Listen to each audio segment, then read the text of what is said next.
Good evening, ladies and gentlemen. I think we can begin this program. I'm Jim Veninga, the campus dean here at UW-Marathon County, and I'm very pleased to welcome all of you to this public program. I want to begin by noting that this program is supported in part by a grant from the Wisconsin Humanities Council. The council works in partnership with the National Endowment for the Humanities, the logo that you see up here, which is a federal agency. It is in business to support and promote the humanities, such fields as history, literature, philosophy, religion, anthropology, and other disciplines in the humanities and the social sciences. And I want to recognize a member of the board of directors of the Wisconsin Humanities Council, Chris Wendt, right here. Chris, we thank the council very much for its financial support for this program. And Chris will be here for the reception afterwards. And if some of you have interest in learning more about the programs of the council, I know she'd be happy to visit with you. I also want to welcome those who are viewing this program through public access television. This program is being broadcast live. One of our goals here at UWMC is to provide more public programs on timely topics, and we are indeed very grateful for this broadcast opportunity. Our goal this evening, through the presentations that will be given and the conversations that will follow, is to gain perspective on the religious history and political forces that shape modern Islam, and to explore issues related to Islam and democratic principles and values. The relationship between religion and politics, as well as religion and economics, is extraordinarily rich territory for exploration. One need only think of the path-breaking work of sociologist Max Weber and his book, The Protestant Ethic and the Spirit of Capitalism, published 100 years ago. That classic, which is still taught today, demonstrated the power of religious ideas to shape political and economic systems. But we come to this topic this evening with a sense of urgency, I think, a need for all Americans to learn more about the cultural, religious, and ideological factors that are shaping our contemporary world, and especially to learn whether or not efforts to create modern democratic societies among peoples who embrace Islam can succeed. And these efforts, I should add, are both internal, that is, indigenous to those cultures, as well as external. We are now all too familiar with those who would use Islam to support oppressive policies of totalitarian regimes, perhaps in ways not dissimilar to how other religions have used religion in regard to totalitarianism. What we are less familiar with, I think, are those who would argue that Islam and democracy are not incompatible, and that, in fact, there is considerable potential for establishing a democratic system in Iraq or elsewhere that is based on an Islamic moral framework. So there is the question that we have this evening that we will be wrestling with. Islam and democracy, for what can the world hope?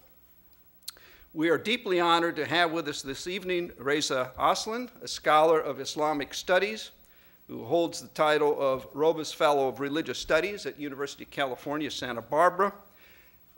If ever there was a doctoral candidate in religious studies who has had such major impact inside and outside of academia before actually getting a degree in religious studies, I'd like to meet that person. Mr. Aslan holds degrees from Santa Clara University and from Harvard University. Until recently, he was both visiting professor of Islamic studies at the University of Iowa and Truman Capote Fellow at the Iowa Writers' Workshop, where he received a Master of Fine Arts degree. At Iowa, he taught courses in Introduction to Islam, Gender and Human Rights, and Politics and Religion in the Middle East. He is author of the recently published book, No God But God, The Origins, Evolution, and Future of Islam, which has received outstanding reviews. His work has appeared in numerous publications, including the Los Angeles Times, the New York Times, Nation, and the Chronicle of Higher Education. Here at UWMC, we believe in civic engagement, in building bridges to the public, in utilizing our resources on behalf of the people of north central Wisconsin, and thus I'd like finally to draw attention to Mr. Aslan's work immediately following the attacks on the World Trade Center and the Pentagon in September 2001. He put his expertise of the Middle East to work on behalf of the University of Iowa, but more importantly, the citizens of Iowa, by traveling to communities throughout the state, speaking to churches, civic groups, other kinds of organizations about what was going on. And his efforts in Iowa as a public scholar brought national attention, and various periodicals, USA Today, US News and World Report, and others covered that extraordinary work. So please join me in welcoming Reza Aslan.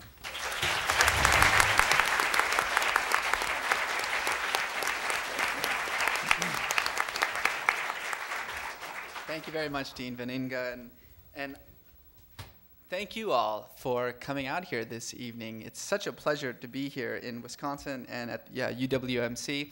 I've been here all day, and I've had a chance to meet with professors and with classes, and as I always am when I come to the Midwest, I am just constantly surprised at the wealth of knowledge and intellectualism that I'm always confronted with in this region. And it's just, you know, being in Iowa for 3 years, I really missed it, and it's really great to be back here.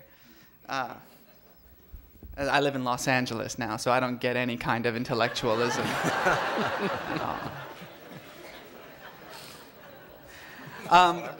I would like to share with you very briefly some thoughts about this issue of Islam and democracy, and more specifically about the concept of Islamic democracy. And I'm going to keep my comments fairly brief, mostly because I'm just as interested to hear what the other distinguished panelists here have to say about this topic, but also because I'm very excited to hear your thoughts and your comments about this very important, very timely issue. In the half-century since the end of colonialism and the founding of the Islamic State, Islam has been invoked to legitimize and to overturn governments, to promote republicanism and defend authoritarianism, to justify monarchies, autocracies, oligarchies, and theocracies, and to promote terrorism, factionalism, and hostility. The question that concerns us is, and particularly as we are observing the struggles taking place in large parts of the Middle East and the Muslim world, is that can Islam now be used as the foundation for a genuinely liberal democracy in the Middle East? Can a modern Islamic state reconcile reason and revelation to create a democratic society founded upon an Islamic moral framework? In short, can there be such a thing as Islamic democracy?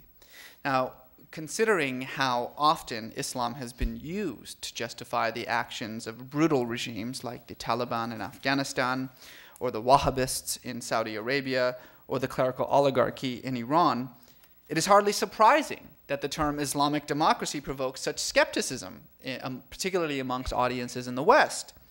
Some of the most celebrated academics in the US and Europe reject the notion outright, believing that the principles of democracy cannot be reconciled with fundamental Islamic values.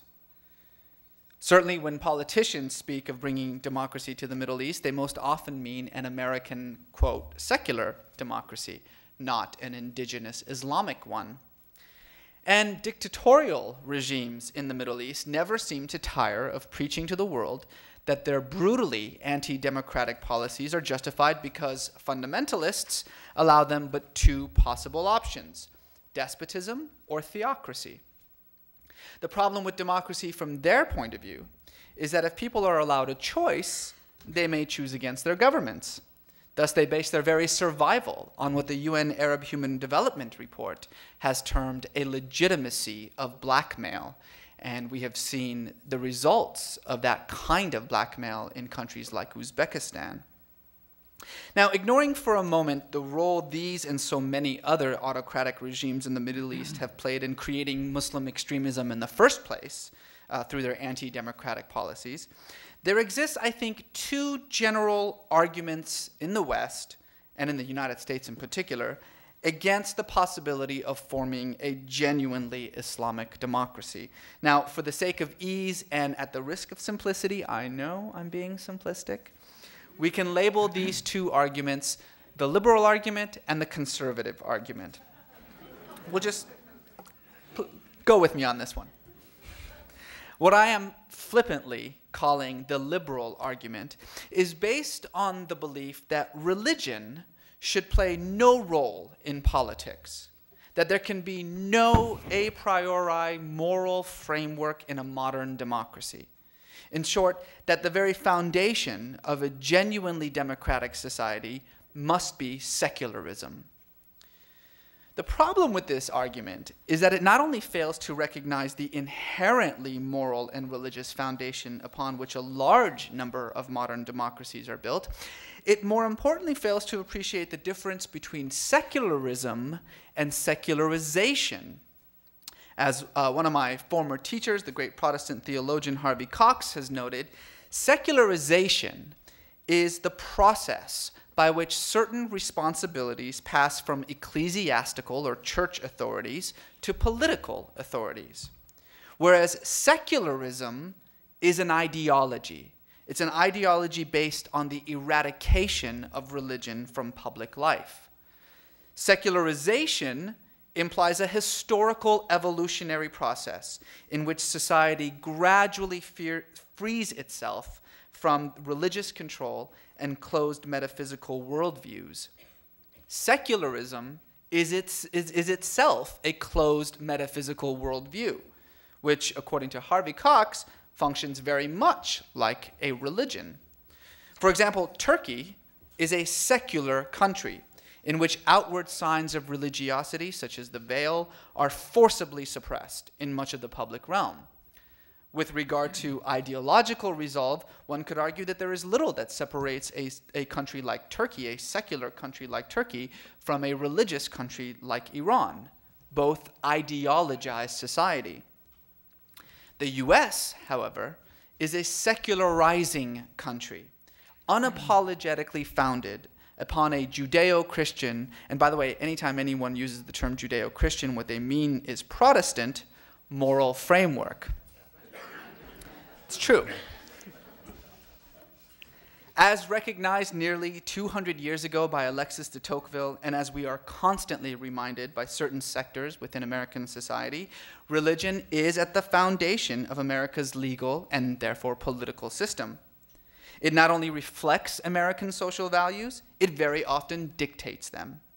One need only regard the language with which political issues like abortion rights, gay marriage, and now euthanasia, not to mention foreign policy, are debated in the halls of Congress to recognize that religion is to this day an integral part of the American national identity and patently the moral foundation for its constitution, its laws, its national customs, and its nationalist identity.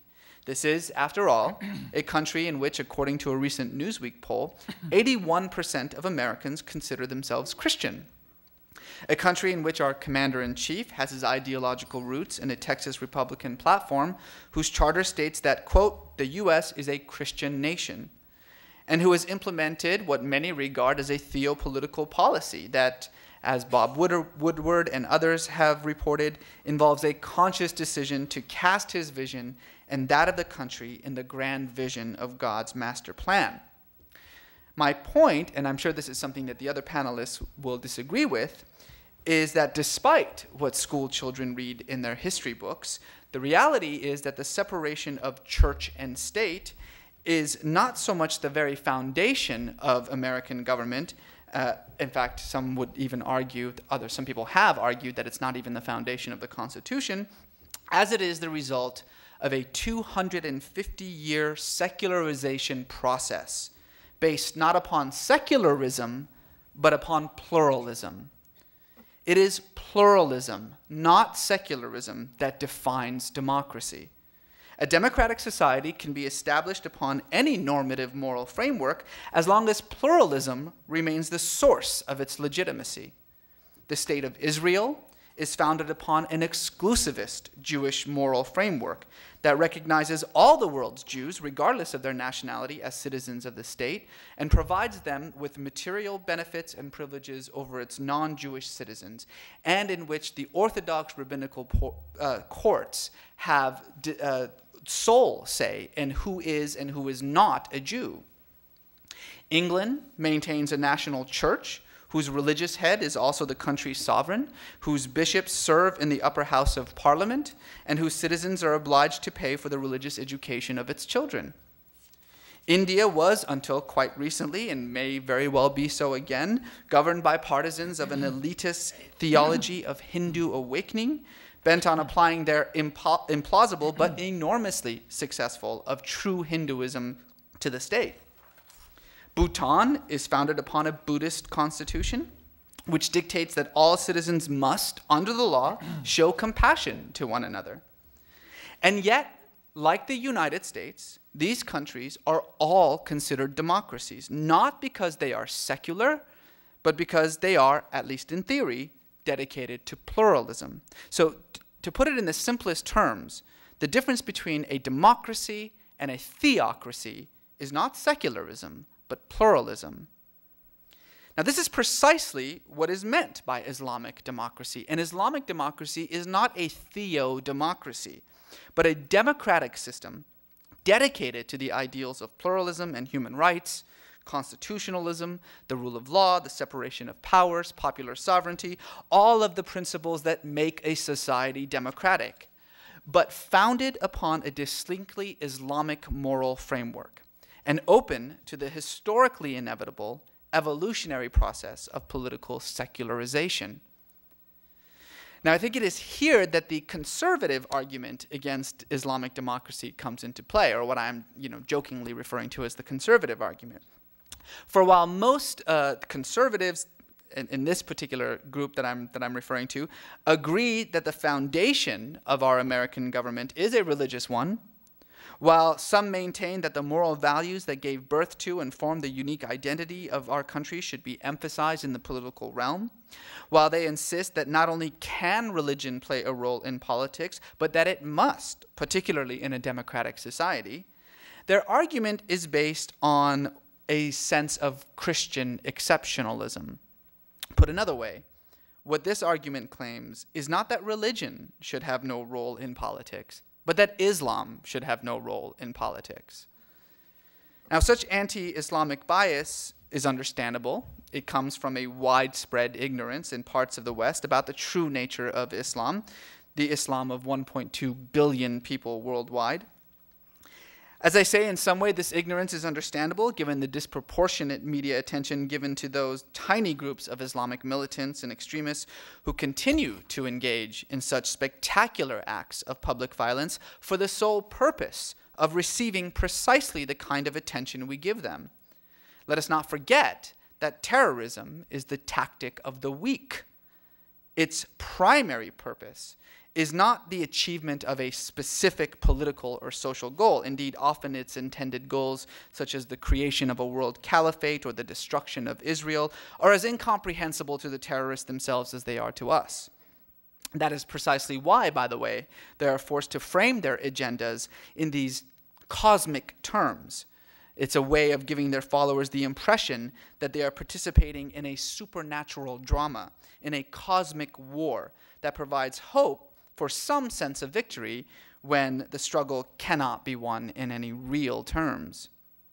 Rather, the primary purpose of terrorism is to create the illusion of power, which only such highly exaggerated and overly symbolic displays of public violence, deliberately intended to impact the largest audience, can produce. Nevertheless, any rational historical discussion of the inherently democratic nature and foundation of Islam, and particularly of the revolutionary egalitarian community that the Prophet Muhammad created in 7th century Medina, would, I think, challenge and contradict such biases. Unfortunately, if you want such a discussion, you'll have to read my book, which I think will be available after the discussion, $24.95. I'd be happy to sign it. In short, I can give you some ideas. I mean, the world's first constitution was written by the Prophet Muhammad.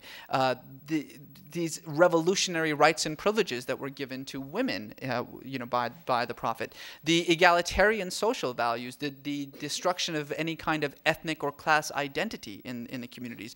All of these things that we sort of see as the philosophical underpinnings, the ideological underpinnings of a modern democratic state are very much a part of the origins of the Islamic faith. But rather than going through all of these things, let me just focus on one particular issue, a very important issue, probably the essential feature of a democracy, and that is pluralism. Islam has had a very long and historic commitment to religious pluralism. This is a vital point to bear in mind because, particularly in the Muslim world, religious pluralism is the first step to creating an active paradigm for a democratic social pluralism. The Prophet Muhammad's recognition of Jews and Christians as protected peoples, dhimmis, his belief in a common divine text from which all revealed scriptures are derived, what is referred to in the Quran as the al-Kitab, or the mother of books, and his dream of establishing a single united community encompassing all three faiths of Abraham were startlingly revolutionary ideas in an era in which religion literally created borders between peoples. And despite the ways in which it has been manipulated by traditionalists and extremists who refuse to recognize its historical and cultural context, the fact of the matter is that there are few scriptures in the great religions of the world that can match the reverence with which the Quran speaks of other religious traditions, particularly Judaism and Christianity. The foundation of Islamic pluralism can be summed up in one indisputable Quranic verse: there can be no compulsion in religion. That's chapter 2, verse 256. Now, this means that this antiquated partitioning of the world, we hear this a lot in the media, into spheres of belief and spheres of unbelief, the house of Islam, the house of war, you hear these terms all the time, which was not in the Quran, by the way, but which was first developed during the Crusades and partly in response to them, but which still maintains its grasp on the imaginations of extremists, is utterly unjustifiable. It also means that the ideologies of those Puritan jihadists, these Wahhabists, and we can talk a little bit more during the question session about what exactly Wahhabism is, this religion of jihadism, this puritanical conception of Islam. But it means that this ideology of those who wish to return Islam to some imaginary ideal of original purity must be once and for all abandoned. Islam is and has always been a religion of diversity. The notion that there was once an original unadulterated Islam that was somehow shattered into heretical sects and schisms, which is precisely what the jihadists believe, is a historical fiction. God may be one, but Islam is not and has never been a monolithic faith, culture, or ideology. Indeed, it is an undeniable historical fact that Islamic beliefs, Islamic practices, and in particular Islamic law have all been in a constant state of evolution from the moment the Prophet spoke the first words of the revelation to this very day. Islam is one of the world's great religions precisely because it has always adapted itself to the social, cultural, political, and temporal circumstances of the evolving Muslim community. Now that community is evolving once more as it embraces the democratic aspirations of a people too long mired in autocracy, oppression, and illiberalism.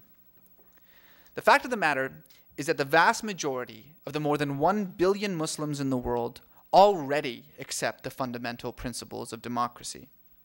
Most Muslims have already appropriated the language of democracy into Islamic terms, recognizing terms like shura or consultation as popular representation, ijma or consensus as political participation, bayya or allegiance as universal suffrage, etc., etc. Democratic ideals such as constitutionalism, government accountability, pluralism, and human rights are widely accepted throughout the Muslim world. What is not necessarily accepted, however, is the distinctly Western notion that religion and the state should be entirely separate, that secularism must be the foundation of a democratic society. Islam, whether we like it or not, has always been more than religion. Like Judaism, Islam is a civilization, albeit an infinitely diverse, constantly evolving, and eminently modern one. Islam represents the dynamic conviction that a person's spiritual and worldly responsibilities are one and the same, that an individual's duty to community is indistinguishable from his or her duty to God. From the creation of the first Islamic civil order in Medina, Islam has endeavored not merely to prevent vice, but to encourage virtue, not merely to satisfy the needs of the people, but to satisfy the will of God. And since the state can be considered democratic only insofar as it reflects its society, if the society is founded upon a particular set of values, then must not its government be also? Now, these are not merely academic questions.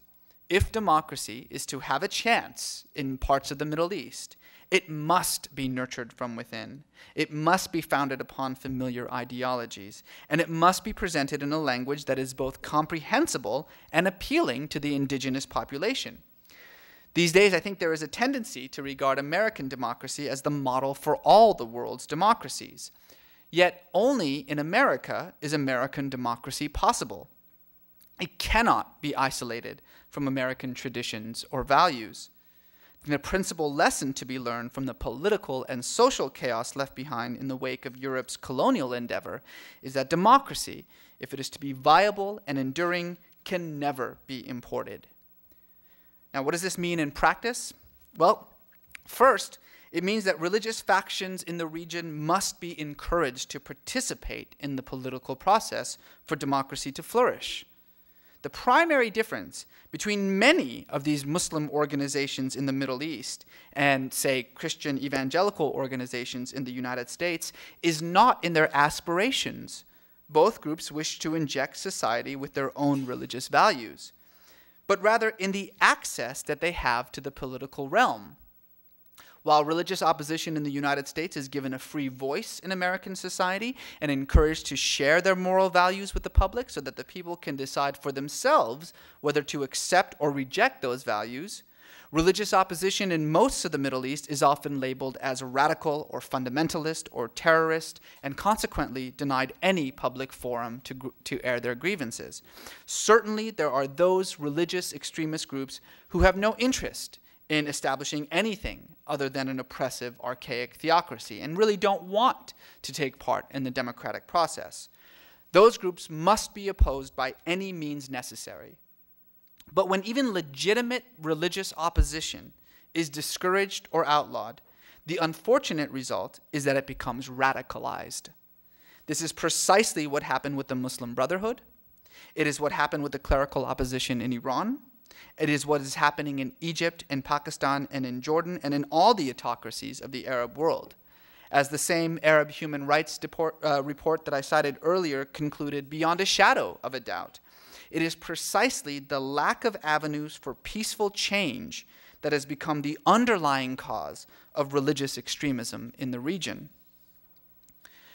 But more generally, I think what this means is that, like it or not, and there's a lot of you who I'm sure don't like it, we have to accept the fact that Islam is going to play a significant role in the democratic development of large parts of the Muslim world. We do not need to look much further for this inevitability than the democratic experiment taking place in Iraq. Now, I know that Iraq's constitution has elicited a great deal of grumbling from certain circles, certain people, particularly in the administration, some people outside of the administration who I can only assume were expecting a secularist Jeffersonian democracy to suddenly pop up fully formed in Iraq. The truth is that Iraq's constitution is nothing short of a miracle. This is a document written in a lawless country, in the midst of a civil war, whose framers were literally dragged onto the streets and beaten to death in between meetings. And yet, somehow, these brave men and women have managed to draft a document that represents the interests and concerns of almost 87% of the fractious population of a fabricated country. A document that reflects mutual concessions between political and sectarian groups that were considered inconceivable a few months ago. A document that guarantees more seats for women in the parliament than there are female representatives in the US and British legislatures combined. A document that has managed to bind together a nation without nationality into a federalist system that promises autonomy and independence to all of Iraq's communities, yet at the same time guarantees an equal share of state revenues to everyone. But perhaps the most remarkable aspect of Iraq's constitution, and particularly in this topic that we're talking about here, is how it has managed to balance the religious identity of the people with the democratic requirements of religious pluralism. The Constitution of Iraq establishes Islam as the official religion of the state.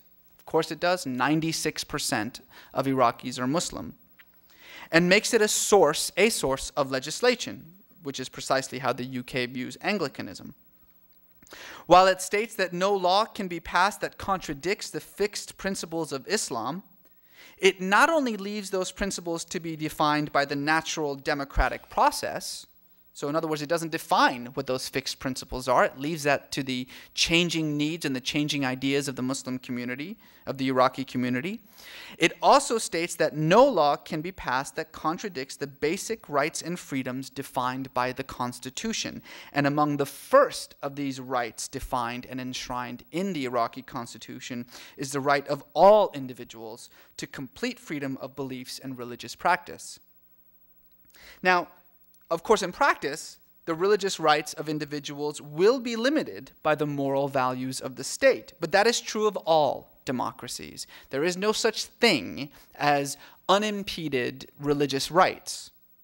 In the United States, for example, Mormons, whose scripture, theology, and cosmology require the practice of polygamy as a holy sacrament, have nevertheless been forbidden from practicing this aspect of their religion since the 1890s. When Congress decided that polygamy violated the moral values of the majority of Americans and so made it illegal. Hence, after the federal government revoked the citizenship of every polygamous Mormon American, disincorporated their church, and began seizing the church's assets, Mormons were forced to change their theology and reverse the implementation of the holy sacrament of polygamy in order to match their values with the values of the country. That precise same thing is one of the sort of necessary outcomes of the kind of religious experimentation, the political experimentation that is taking place in Iraq. In the end, I think that it is important that we recognize that democracy, whether Islamic or secular or Christian or Jewish or Hindu, is a process. Our task in the United States is not to dictate this process for others, but solely to encourage it toward greater displays of freedom, pluralism, and tolerance. After all, it has taken this country 250 years to get to the point where the Republican House Majority Leader, Tom DeLay, can stand on the floor of the U.S. Congress and call down the wrath of God upon federal judges who disagree with his views on euthanasia. Perhaps we should allow the Middle East one day of democracy before we judge it a failure. Thank you.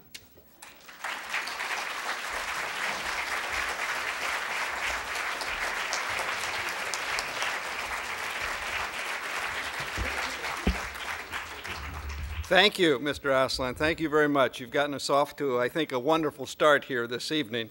And indeed, as he mentioned, there will be a reception afterwards in the terrace room, and we do have copies of his book, and he would be happy to sign them. Let me introduce our panelists at this time, and I will introduce all of them so we can save some time, and then we'll proceed with their comments. Jeffrey Kaplan is going to start off this evening. He is Associate Professor of Religion at UW-Oshkosh. He holds a PhD from the University of Chicago, where he worked in the area of contemporary religious fundamentalism and worked with one of this nation's most important scholars of religion, Martin Marty. He holds an MA degree from Fletcher School of Law and Diplomacy at Tufts University, where he specialized in Southwest Asia and Islamic studies. At UW-Oshkosh, he directs the Institute for the Study of Religion, Violence, and Memory. He's worked overseas in Iran and Saudi Arabia, Indonesia. He's the author of a number of books and has a book that will be coming out soon titled Religious Resurgence and Political Violence.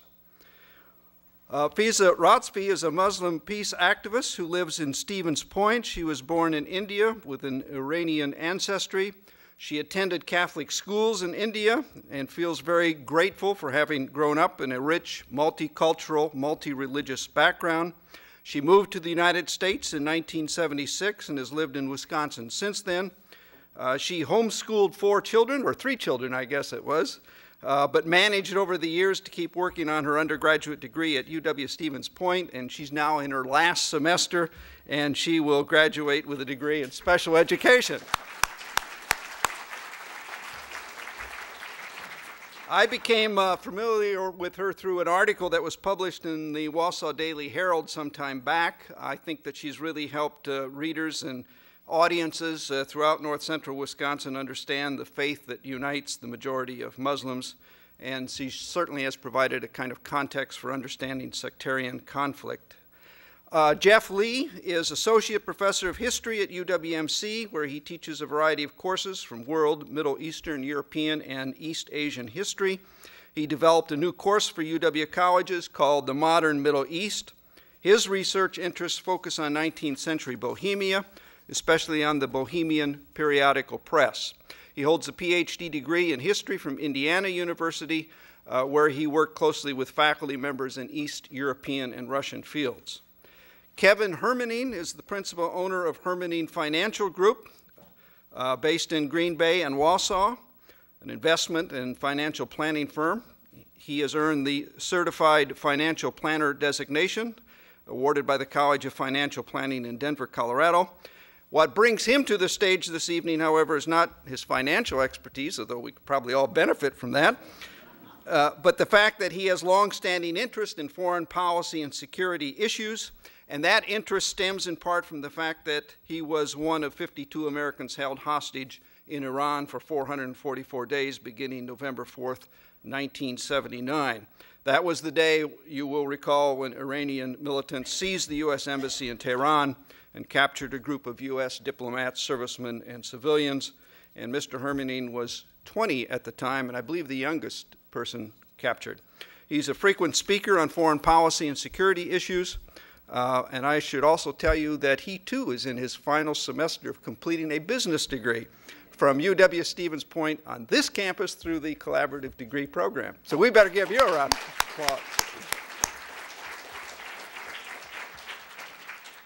And finally, Eric Giordano, our concluding panelist, is Assistant Professor of Political Science here at UWMC.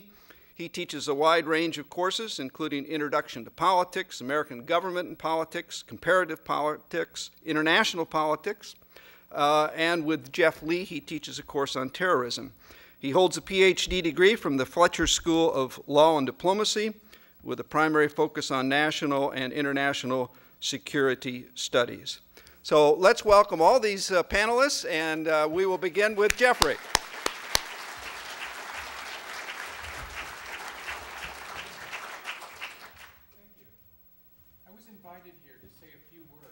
Very few words on the subject of Islam and democracy, and to respond briefly to Reza's talk. His talk was so good and there was so much that I agree with that I almost have nothing to say. However, I wouldn't be I wouldn't be professorial if I didn't say something, and so I've got a lot to say. First off, I was very much taken with the name of this panel when I was first invited to come here. Islam and democracy, for what can the world hope? What impressed me most was that it wasn't a statement, the title is a question. It gets around the rather confident assertion that we see so often now in American media, that first, Islam and democracy are compatible, and second, that democracy is the magic bullet that will cure all ills. Before going to Reza's remarks, I'd like to take just a few minutes to test these assumptions in light of both history and current affairs. First to history. The nation-state model took a millennium to develop in the Western world. By contrast, the ideal state, the ideal polity of the Islamic world was an empire, centrally ruled, but very, very weak in the periphery. It was, in other words, quite decentralized. This gave a lot of room for local autonomy, for the growth of tribalism, and it forced central governments to negotiate with the periphery. They very seldom were in a position to command. Loyalty, in a situation like that, was developed along very specific lines. Your first loyalty is to your family. Your second loyalty is to your family. I would say third, but I don't want to repeat myself. Beyond that, there's the clan. Then there's the tribe. Distantly, there's what we could call citizenship in a Western sense. Loyalty was based on blood, kinship, and the bayah, an oath of allegiance, freely given and just as freely withdrawn. In the Arab world, there was a rough and ready form of democracy that grew with Islam and predated it. As Reza noted, this is called shura. It requires that all voices be heard. Truth be told, in the 6th century, this meant only male voices and only adult male voices. And those voices would be heard until consensus was reached. There was no vote. There was no winning majority, no minority. It was necessary for the cohesion of small tribal groups that all be in agreement, lest the group split and the survival of all would be imperiled. Developments in Persia, modern-day Iran, were quite different. It featured a powerful king governing through a highly centralized, highly developed bureaucratic state. Democracy and autocracy, pluralism and particularism, are both native to Islam. The roots of both are there, and today both sides can point to historical precedents for their ideas.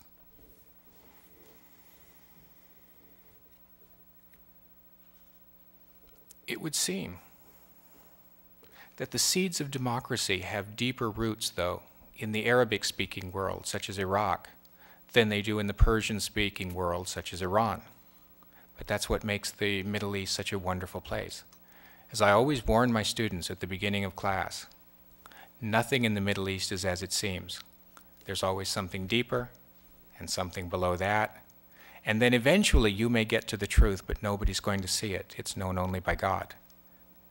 We only have to do the best we can. Historically, Iranians took to the idea of Western-style democracy first. In 1906, a constitutional revolution against a corrupt monarchy died because of Western support for that monarchy. Democratic ideals survived in Iran and flowered again in the 1950s in a parliamentary election which brought Prime Minister Mohammad Mossadegh to power. This ended with a 1953 coup engineered by Kermit Roosevelt on behalf of the CIA. What does this history mean in the current situation in the Middle East? Well, today elections in Iraq may have been imposed, but the results reflect historical trends. The Shiite majority voted for family, clan, tribe, and confession. This made Ayatollah Ali Husseini Sistani truly the ultimate power in Iraq. Muqtada al-Sadr, a younger Shiite religious leader, retains the support of those who followed his father, Ayatollah Muhammad Baqir al-Sadr. The point? Shiite religious leaders owe their primary allegiance to the Shiite world centered in Iran, not in Iraq, and including southern Lebanon in the historic Shiite triangle. The second big winner in the election, the Kurdish tribes in the north, also voted for family, clan, and tribe, and are now realizing, step by step, their historic dream of an independent Kurdish state. None of this bodes well for the future of Iraq as a nation state, let alone as a democratic nation state. In Iran, the roots of Western-style democracy run deeper, and even during the reign of the Ayatollahs, elections continued, albeit with candidates approved by the regime. This has left the system in a deadlock from which younger and more liberal voters are effectively disenfranchised. The lesson? None of this is as bleak as it sounds. There are remarkable changes occurring in the Middle East, and democratization is probably the most exciting of these. However, as Reza noted, we must understand that simply holding free and fair elections does not assure an outcome which Americans would prefer.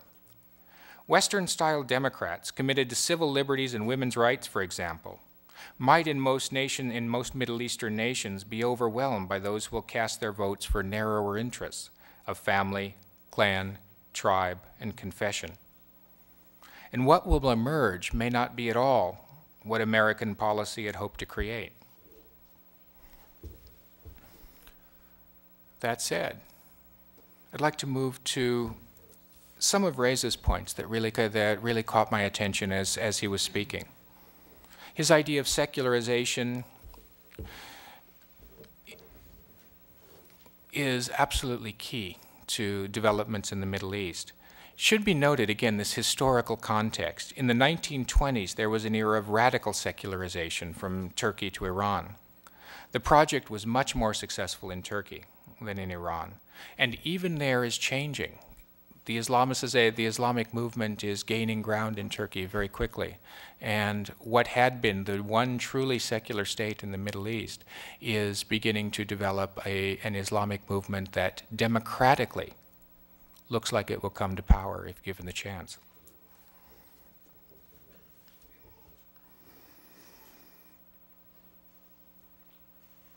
I liked very much Reza's point, comparing pluralism in the US as contrasted to other countries, not just in the Islamic world, but in Israel, India, and Bhutan. I wanted to note very strongly that Islam, as I think Reza alluded to, is perhaps the birthplace of religious pluralism. It made room for non-Muslims at a time when, in Western Christianity, that would have been unheard of. A place was made for Jews, for peoples of the book, those who adopted a monotheist faith, within the heart of Islam. It wasn't a perfect pluralist democracy by any means. People couldn't hold power, but they were given far more autonomy. They were given freedom in a place, in a world where it was offered nowhere else. Judaism survived and flowered in what was the Muslim world. At a time, it was savagely persecuted throughout Europe.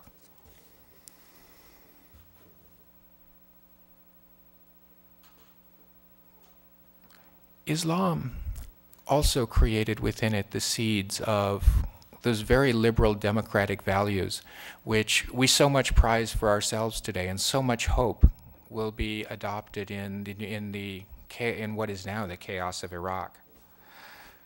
Women's rights were accelerated incredibly under the new Islamic experiment. Pluralism became a fact of life. Peace was offered to all who would live within the borders of the Islamic State in a peaceful way. And again, this very much echoes what Reza was saying, and I think he said it very well. That's really all I have to say at this point, and I'm very much looking forward to the discussion to follow. Thank you.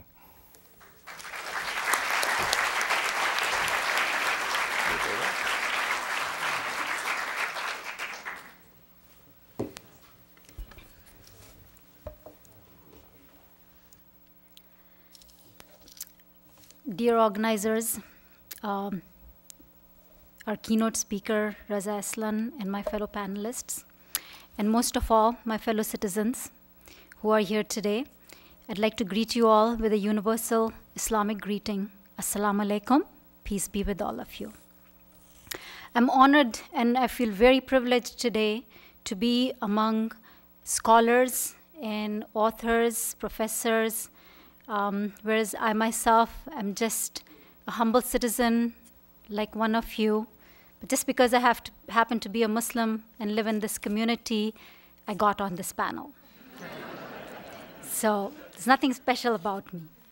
And today I'm going to talk to you and relate to you as one of you because, you know, all the wonderful things that we are going to hear today from these scholars will certainly enlighten us. But I would like to talk to you today as a fellow citizen.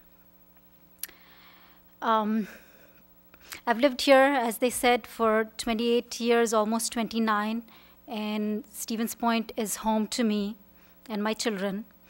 And I want to say that when I came to this country in 1976, I thought I was leaving behind everything that I grew up with.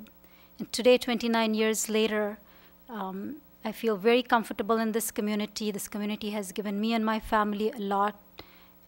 They have been supportive in times when Muslims in other parts of this country were being persecuted in different ways by the local people, by the authorities. But Stevens Point and Wisconsin has been a good place to be. And I thank you all for that. I would like to start today with the premise that we have much more in common among ourselves as human beings, whether it be religion or ideology, than otherwise. We are all conceived by the same process, and inherently, we all are in the pursuit for peace and happiness. Now, as for the subject of Islam and democracy, what can the world hope for?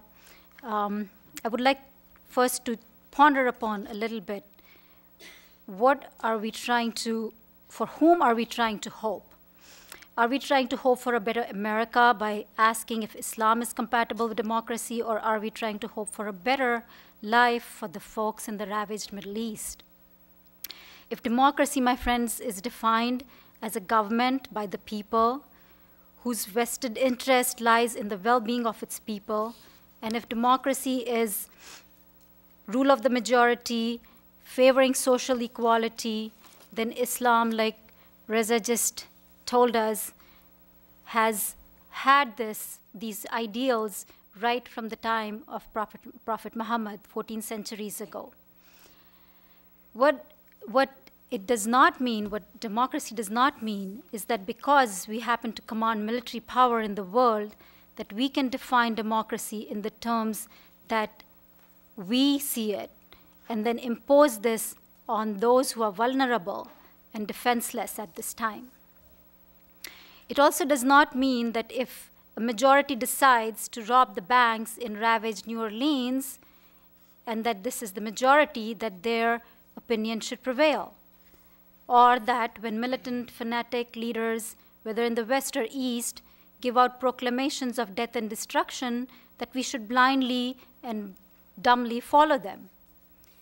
This is a fundamental challenge that we are facing today in this world with ethical disparities, because we as a people have become bankrupt in our thinking and simply do not question or think for ourselves. While we are trying to find answers in Islam to find its compatibility with democracy, perhaps we need to first define our notion of democracy to see if it is compatible with human justice. It matters little to those being killed, wounded, tortured, stricken with hunger and disease, displaced, hopeless, helpless, children and women. It matters little to them, the political system or the government that we want to define for them. It matters little to them that we stand here debating politics and religion at their expense, deciding their fates from across oceans without a clue of their plight or their needs. What matters to them is that they live under a socially secure system, that their beliefs, their cultural values, and their lives be given dignity, that they be allowed to govern themselves the way they see fit, the way they feel is compatible to their cultural and their religious ideologies. What matters to them is that they be given a chance for peace, that their children grow up with peace and security, just like we have in our country. To answer today's question in very brief and simple words of a Muslim woman in the United States, I want to say that yes, Islam is innately an ideology that is based on true democratic principles of freedom and social justice for all of humanity, not just for Muslims. Islam is a sister faith of Judaism and Christianity and upholds the same noble ideologies which exemplify peace and compassion.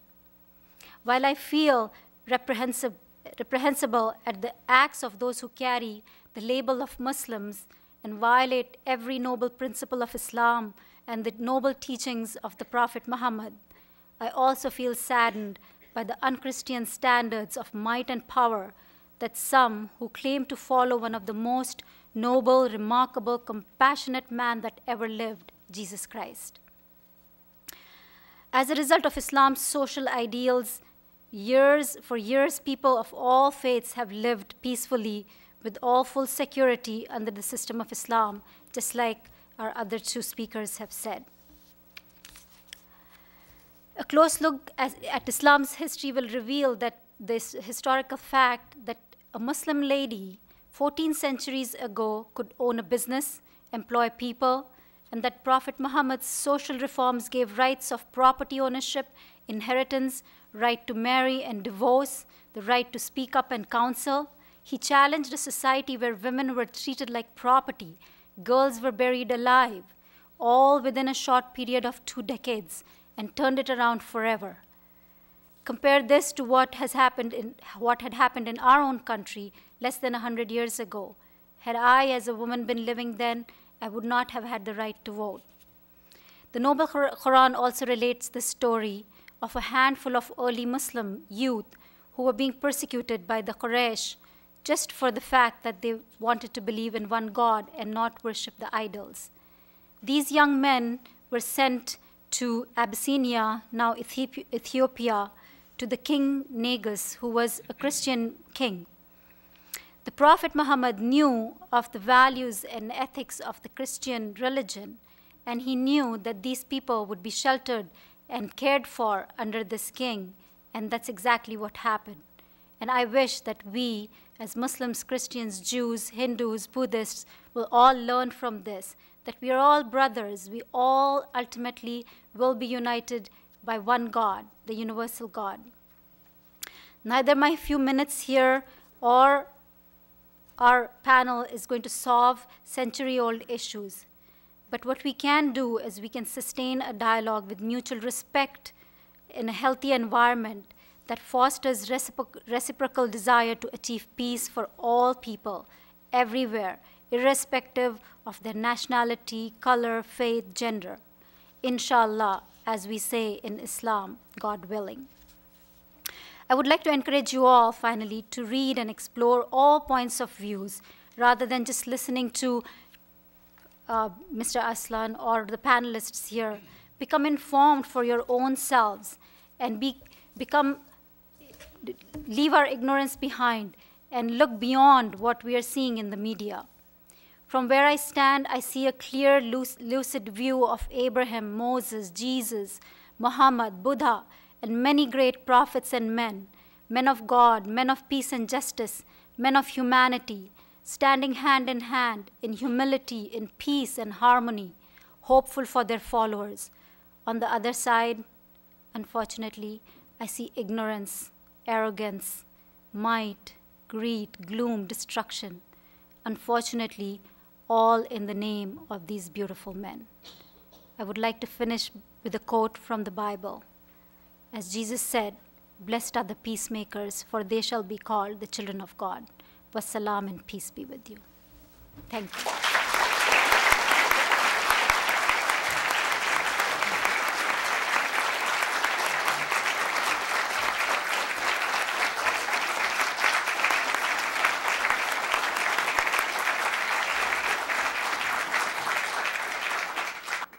Well, I think you've certainly earned your place on the panel and made it much more difficult for the rest of us. I feel especially sorry for my colleague Garrick at the end, who has to back cleanup. He's going to have to try to incorporate all this and still say something original. Good luck. Good luck. No pressure at all.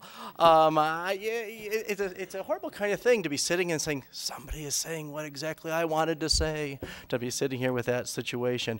And so I'm sorry if I reiterate some of the points, but maybe I'm going to take them in a little different direction, maybe provide you a little different factual material to be thinking over.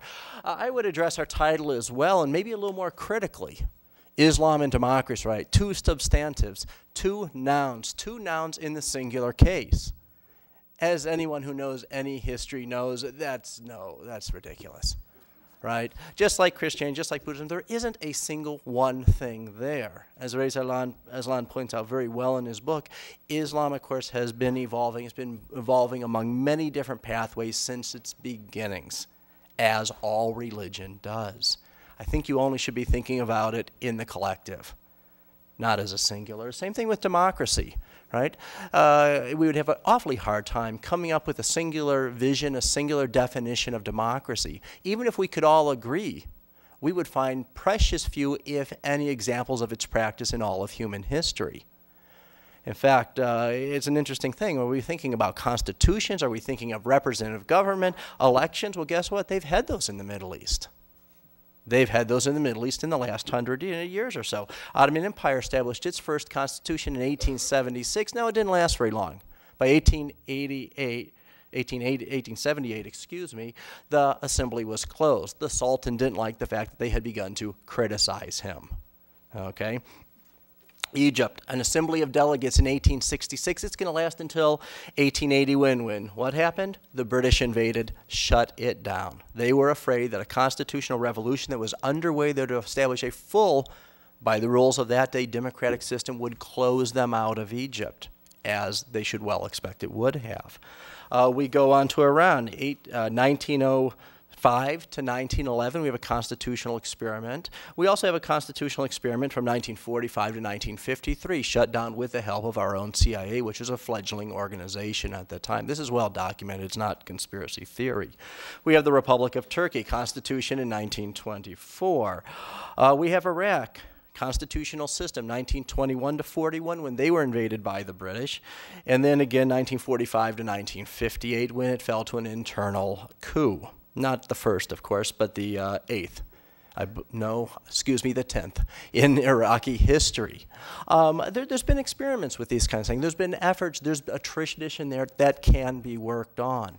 Now we say, well, those are failed democracies. Those are not good examples. They don't promise the kind of freedoms that we promise. Well, guess what? We had slaves until 1865. We had 51% of the population, if you don't include marginalized groups, right, by ethnicity. 51% of the population not allowed to vote in national elections until 1920, 1965 Voting Rights Act, right? And the eventual enforcement of that means that large numbers of African Americans finally could vote in the United States. So by our own standards today, our own country doesn't measure up through most of its history. I think you need to take that into account when you think of democracy, and only think of democracies, therefore, and of the evolutionary process and the limitations in this system. Finally, for what can the world hope? Well, at least they didn't put the preposition at the end, huh? For what can the world hope? As if the world is sitting on pins and needles on the edge of its desk, right? If you have a democracy, you've solved all the problems. It's not the magic bullet. Democracies fail, don't they? Most democracies that have been established around the planet, good or otherwise, have failed. In Eastern Europe, right, 1920s and 30s, Africa, 1960s and 70s primarily, Asia, same sort of problem, much the same years, of course, Latin America. Mostly it doesn't work. You can't talk about benchmarks, milestones. If we just put this rule in place, we'll have rule following. Laws create lawfulness. They don't. They don't. What you need is tradition. What you need is some way that the culture itself says, this is something we believe in. This is something we're willing to fight for, and we're not going to allow it to be suppressed. You have to have the belief in the rule of law. You have to have the belief in the loyal opposition, that you can oppose the government and not be in danger of your life. That all has to happen. So I'm not so enthusiastic about the Iraqi Constitution. It's not a horrible document, but it's not a great one either. My version is 28 pages long. What did our own founding fathers warn against in terms of, framers, warn against in terms of long constitutions? Hard to uphold all those rules. Hard to uphold all those rights you're giving to the people. Mostly constitutions fail because they're too content-laden. They can't adjust to the change in times. So I don't hold out a lot of success for this one. In fact, the whole constitutional process, as we've seen, has hardened the positions among the factions in Iraq. It hasn't brought them together. In other words, these Iraqi politicians, I think, are on their way to failure, not success.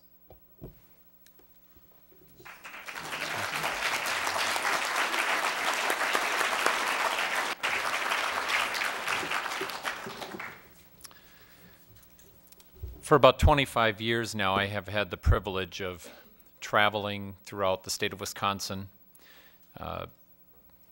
Early on in my days after my colleagues and I returned from captivity after 14.5 months, I talked at before civic organizations and at church groups and in 425 of the state's public high schools.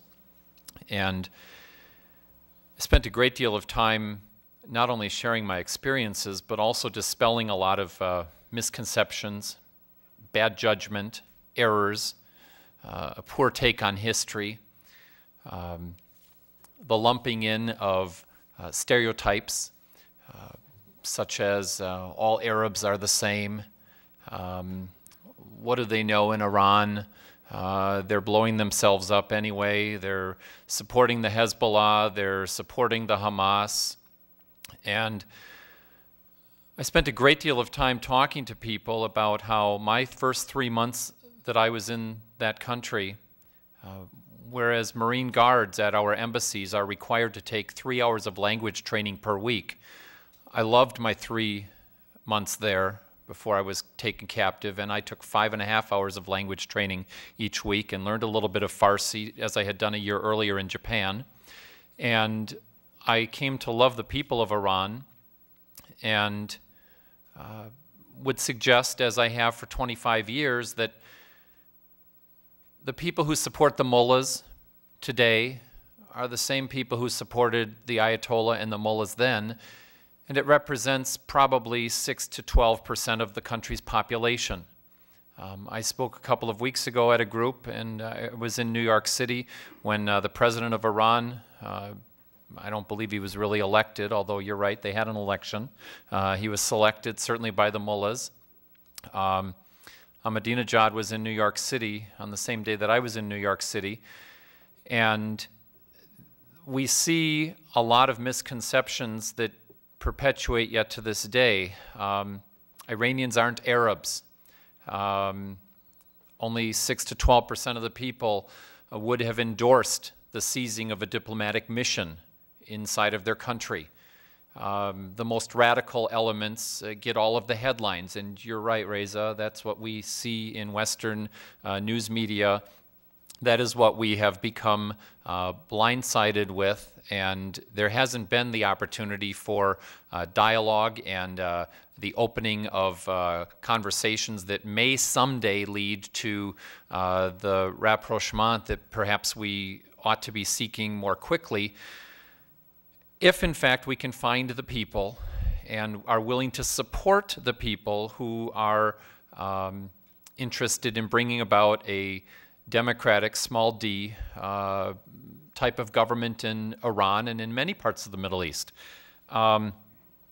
It was back in 1976, a couple of years before the Islamic Revolution, that the Minister of Education, who now resides in the United States and has for the last 30 years, Manasher Ganji, under the Shah of Iran, certainly had to be somewhat of a monarchist then, supporting the Shah, but called for the decentralization of government. He was the person that all of the Dr. Ganji was the dean of the Tehran University Law School, and he was brought into the Shah's regime to basically attempt to bring about a broad-based educational foundation for the people of Iran. Well, it worked about like we might expect, and like our early days here in the United States, not so well. Pretty much it was the boys who were allowed to go to school, eventually some of the girls. The boys, the young men, are the ones who went into the universities. There wasn't a great deal of the pluralism even within their own country, and Iran has struggled with this for a long period of time in trying to seek their identity. I think it's easy for us to sit here in our bungalows here in a Western country in the United States and talk about how valuable it might be for an Islamic society and a Muslim country to suddenly create a democratic Islamic state or form of government. I think the reality is that we don't have good track records leading up to this point that we can point to. Instead of lionizing and holding up in a very positive manner all of the things that it appears most people seek, instead we see those who are making the headlines, those government representatives who reap hate for the United States and Western values in their religious schools and in their mosques and in their government-controlled media. Most Arabs and Muslims, and as I said earlier, I understand that Iranians are not Arabs. It's unfortunate that most Arabs and Muslims live in squalor under savage dictatorships. The United States has had to step in and be among the biggest financial backers of poverty-stricken Arabs, while the leaders of the countries, again, blame the United States for all of the problems. To this day, the city of Tehran, a city of 16 million people, has open sewers running down the sides of their streets and no modern sewage system to deal with such a large size city in a modern age. Most homes, and by most I say, and that means more than 50%, do not have heat in the winter or air conditioning in the summer, or the common perks, if you will, of living in a modern day society. Oftentimes their monies are stolen, their goods are taken, and the country is ruled at the business end of a rifle rather than in a parliamentary or congressional type institution headed up by a chief executive. I agree with all of the speakers that it is an admirable goal that we need to be pursuing a democratic government. Yet we don't have a democratic government in Islamist countries, but we don't have a democratic government in the United States. We have a representative republic. So you're absolutely right. I mean, the definition of democracy isn't necessarily one that defines how our government is structured. And perhaps that may be among the main, perhaps, misnomers of the title of the program tonight. But the very principles that guide Islam on the surface of things are, as well, when you dig deep down, sometimes perhaps impossible to attain. I would suggest that, and I think this will generate some debate and discussion and perhaps some audience input in a little bit here when we're all done, but I think an Islamic state is essentially an ideological state, and it's very radically different from a national state. There are competing interests that go against the basic foundation for the political and economical and social and religious systems of all Islamic countries which impose the Islamic law. An ideological system intentionally discriminates between people according to their religious affiliations. The basic differences between Islamic and secular states perhaps should be characterized as the following. Again, an Islamic state is ideological. People who reside in it are divided into Muslims who believe in this ideology and non-Muslims who do not believe in that ideology. The responsibility for policy and administration of such a state should rest, quote, should rest primarily with those who believe in the Islamic ideology.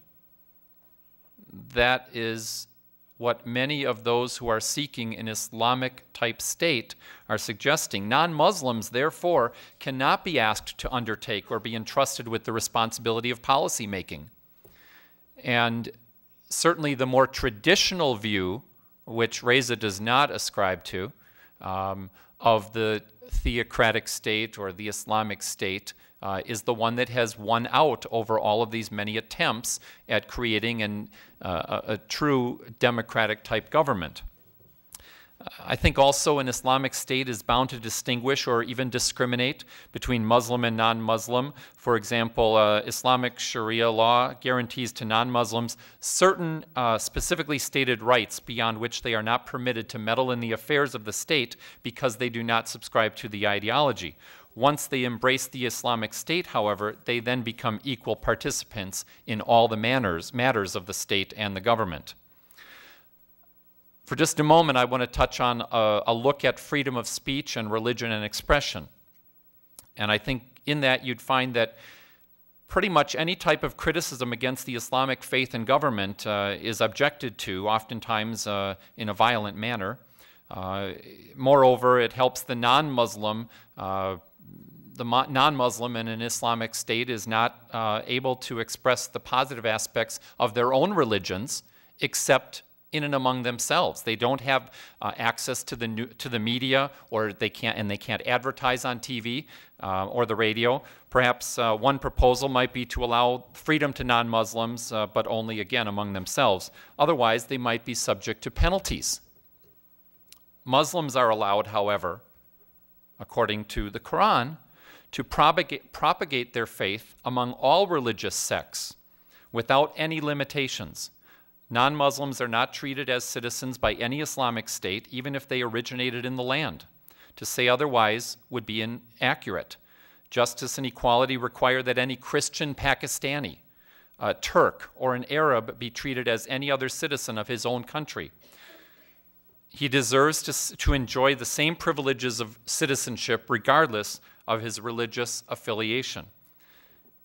Now, some people claim that Islam is the true religion, and they accuse other religions of infidelity and being a social, religious, and legal offense against the people of the book. Christians believe, of course, that their religion is the true religion and that Islam is not. Does this mean that Great Britain, which is headed by a queen, the head of the Anglican Church, should treat its Muslim subjects as a second class? Moreover, why do Muslims in the West enjoy all the freedoms allotted to all citizens of these lands, while Muslim countries do not allow native Christians the same freedom? Muslims in the West build mosques, schools, and educational centers. They have access to the media without any restrictions. They publicly advertise their activities and are allowed to distribute their Islamic materials freely, while native Christians of Islamic countries are not allowed to do so.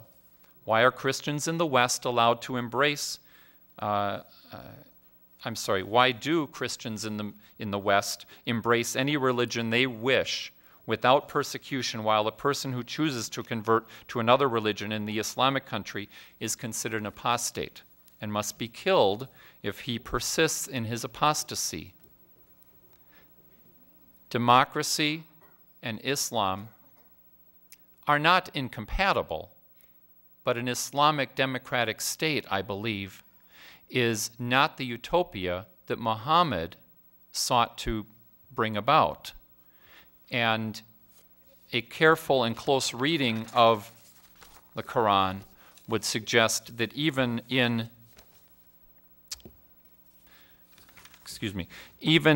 Medina, being a communal, egalitarian society dedicated to pluralism and tolerance, it had more than its flaws, just like our own attempts in the United States with our Christian, Judeo-Christian background and founding had its struggles that lasted for 160 years. We're not going to solve this problem overnight, but I think we have to carefully consider whether an Islamic democratic state, whether those phrases are mutually compatible. I think that it's a great goal to strive toward, but I don't believe that it's possible.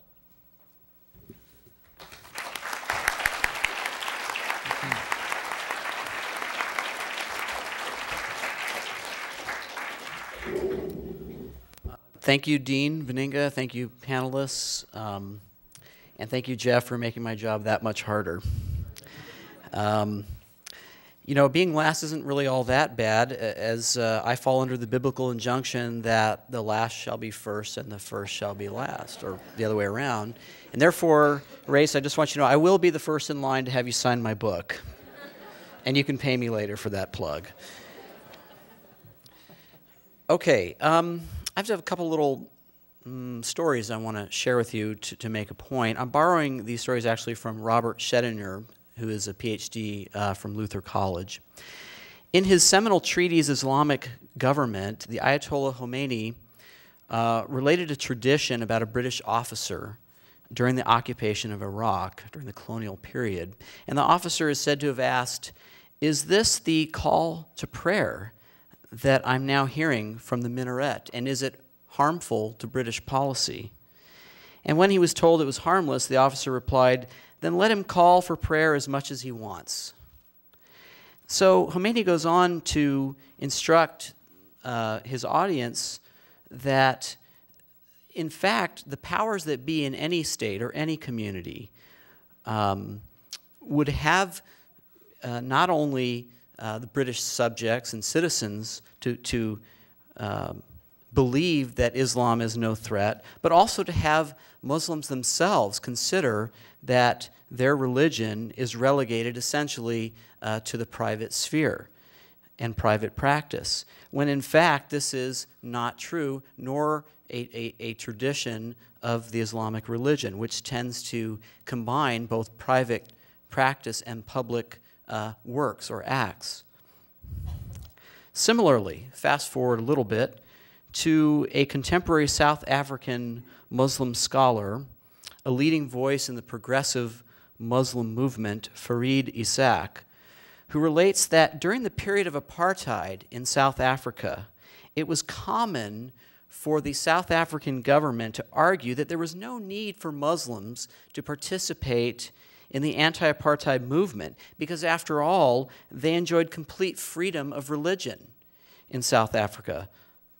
They could pray freely, build mosques, religious schools, and receive and follow the call to prayer. What more could they want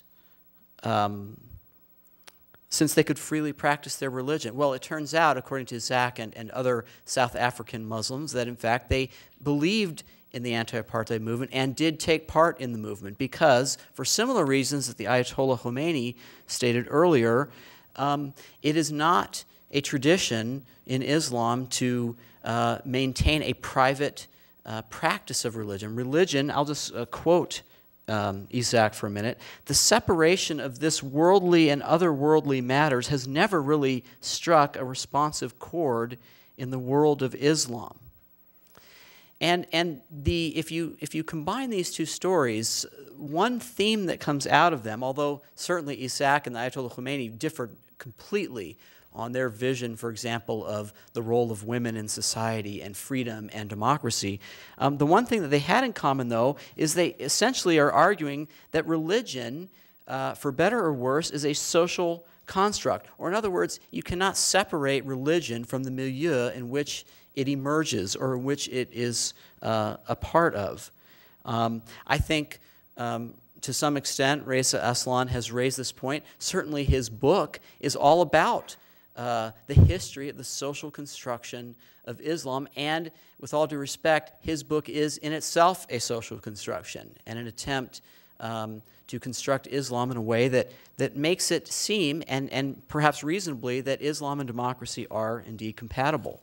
I'm not going to necessarily argue against that, but what I am going to do now is turn to his comment about secularization, because I believe strongly that this is indeed, if there is hope for a nexus or an overlap between Islam and democracy, that is essentially the essential prerogative that has to be achieved. And I believe he's right to argue that pluralism, as de Tocqueville did, is a key component of that.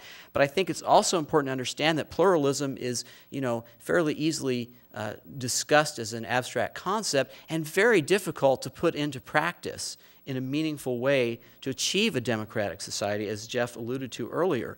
For example, there has to be, just some basic ideas, there has to be a competition of ideas, or at least the ability for a competition of ideas. If there are no competing interests in ideas, then essentially you do not have the ability for differences, and potentially people begin to understand or believe that the majority principle must weigh in above everything else, and you often can get a tyranny of the majority, as our founding fathers and framers often talked about.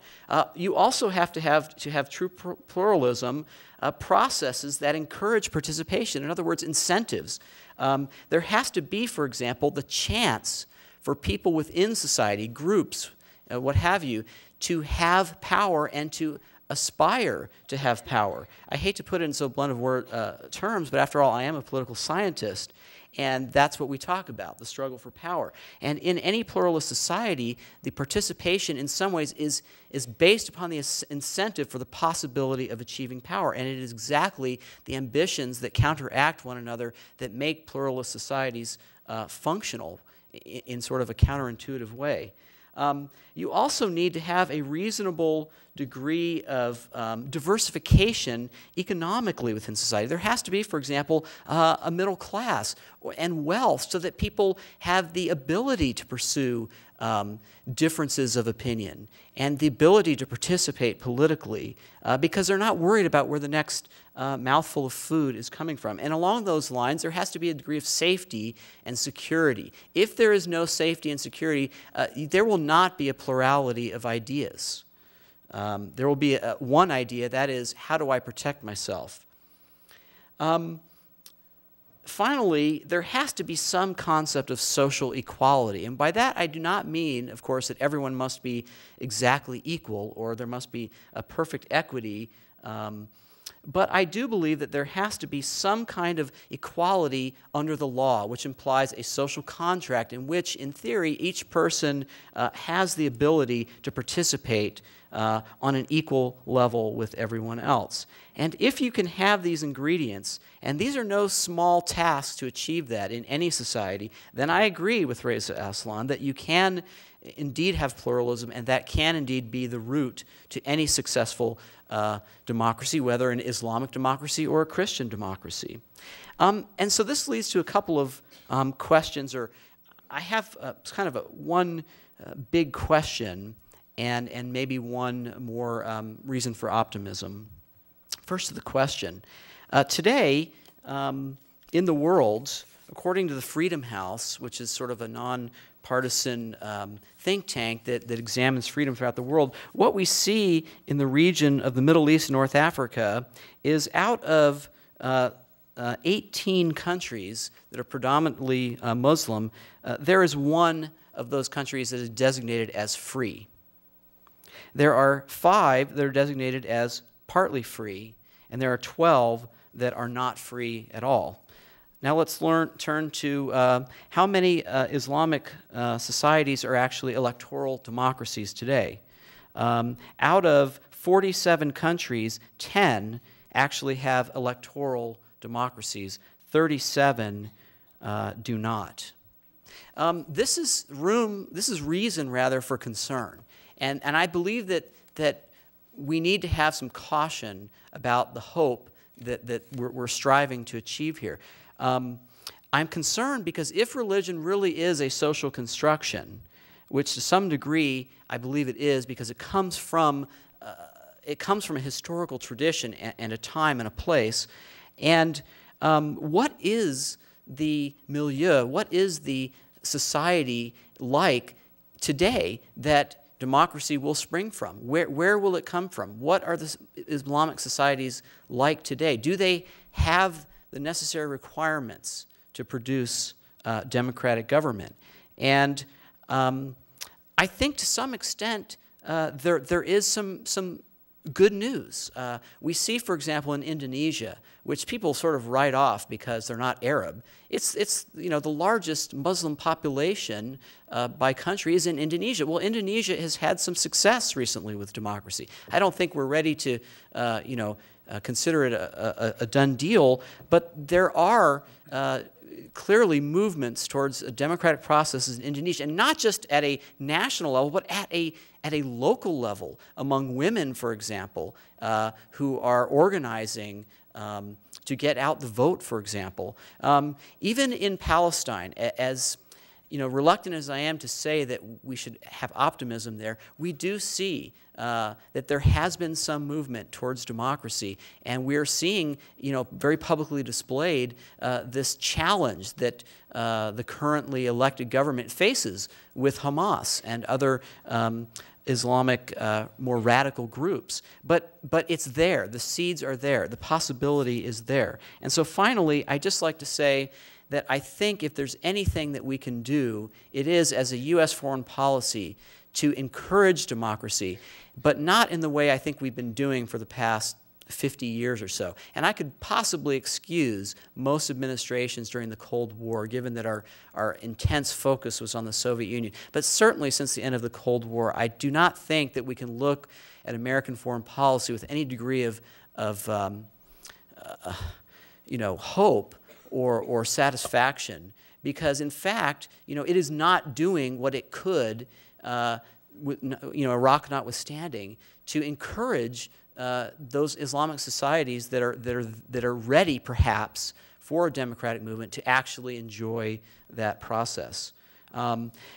I think, though, for us as American citizens who really don't have as much input into the American foreign policy process on a daily basis, I think the one thing that we can do is have patience. Let us please have a little bit of patience with Islam. I mean, after all, they have been colonized by the European powers and have only, fairly recently come out under the thumb of these European powers, and many of them are still suffering under autocratic regimes without, as Reza Aslan properly mentions, the ability for a democratic expression. And so let us allow them the chance to have a democratic society before we lump Islam together as if it's some, singular noun, and give them the chance to have true democracy. Thank you.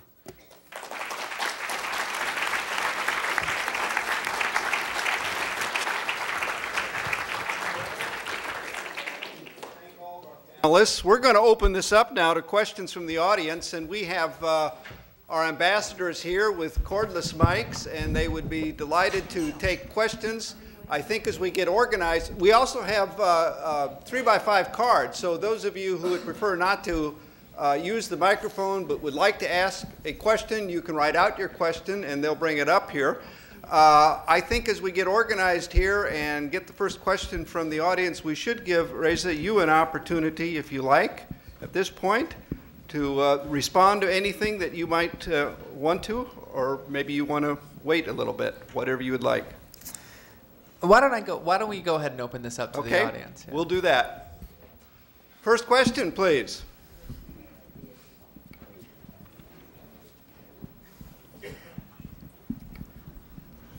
In the back here.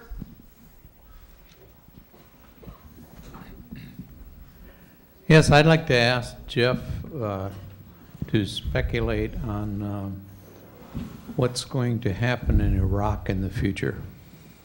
Oh, I guess I opened that one up, didn't I? A good historian stays in the past. So I just opened up a can of worms for myself. I don't know. I'm not sure if I call it a civil war or the opening days of a civil war, but there's definitely some profound problems there. And there's not a single organizing agency for the opposition. There's all kinds of different people with different agendas.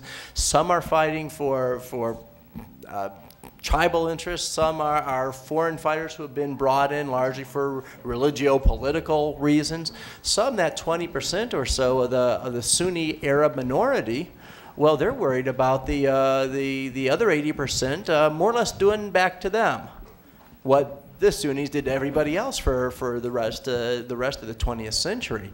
And I think if I were to choose the country that I would try to do this in the Middle East, with the greatest hope of success, Iraq would have been my last choice. Iraq is more divided than I think maybe any other country in the entire region. I think it's one of the more difficult cases to be in. And of course, the dictatorship of the Ba'athist Party and Saddam Hussein certainly hasn't made that any easier. Where is it going from here? What I think as far as U.S. foreign policy goes, regardless of what happens to our own Senator Feingold's attempts to create a date for the pullout, the U.S. will pull out within a matter of years, and it will declare victory. It'll say, we've left everything in the hands of the Iraqis, they're ready to do it, and what will probably happen, again, if history is any guide, is we'll return to some form of dictatorship.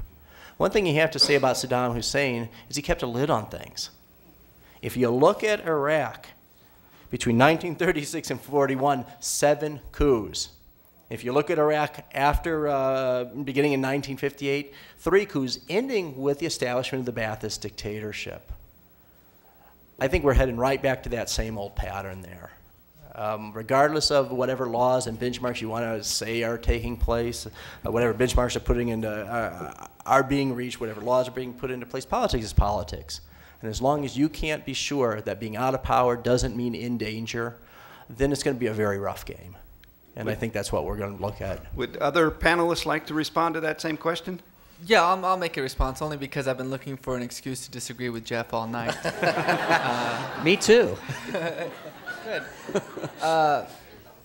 There's no question that Iraq is in a precarious situation. I do call it a civil war. I mean, a civil war is one in which different sects and different political factions are killing one another, and that's precisely what's taking place in Iraq already. But it doesn't, whether we want to call it a civil war or not, there is an enormous amount of political chaos in that region, as one would expect after a war like they have suffered, which again was, came after a very long and very brutal dictatorship. That said, I think that democracies, as Jeff said very, very clearly, rise up and fail all the time, and constitutions arise and fail all the time. But democracies don't fail because their constitutions fail. Democracies fail because the political and the social and the economic necessities of a functional, viable democratic state are not properly in place. Iraq has already begun on the process of creating what can become a viable democratic state.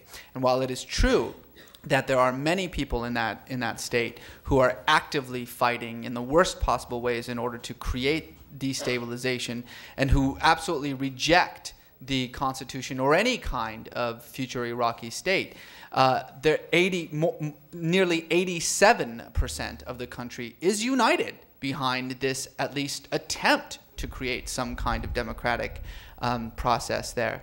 And if they can have the social stability, the economic viability that they need in order to get this thing off the ground, then really there's no reason to think that it's going to necessarily end in failure. The only way it will fail is if the situation on the ground causes it to fail. And, like it or not, the situation on the ground is our responsibility. Okay, another question back here. Yes, I'm Mary Roberts, and before I ask my question, I want to thank the Dean Veninga and the panelists and the Wisconsin Humanities Council for this event. It's a wonderful event, and it's certainly democracy in action, so thank you for sponsoring it. And I have a question of Kevin Hermaning, wondering if he periodically travels back to the Middle East, and if you have, or do you periodically, and your thoughts on security or lack of. Actually, I've not traveled back to the Middle East.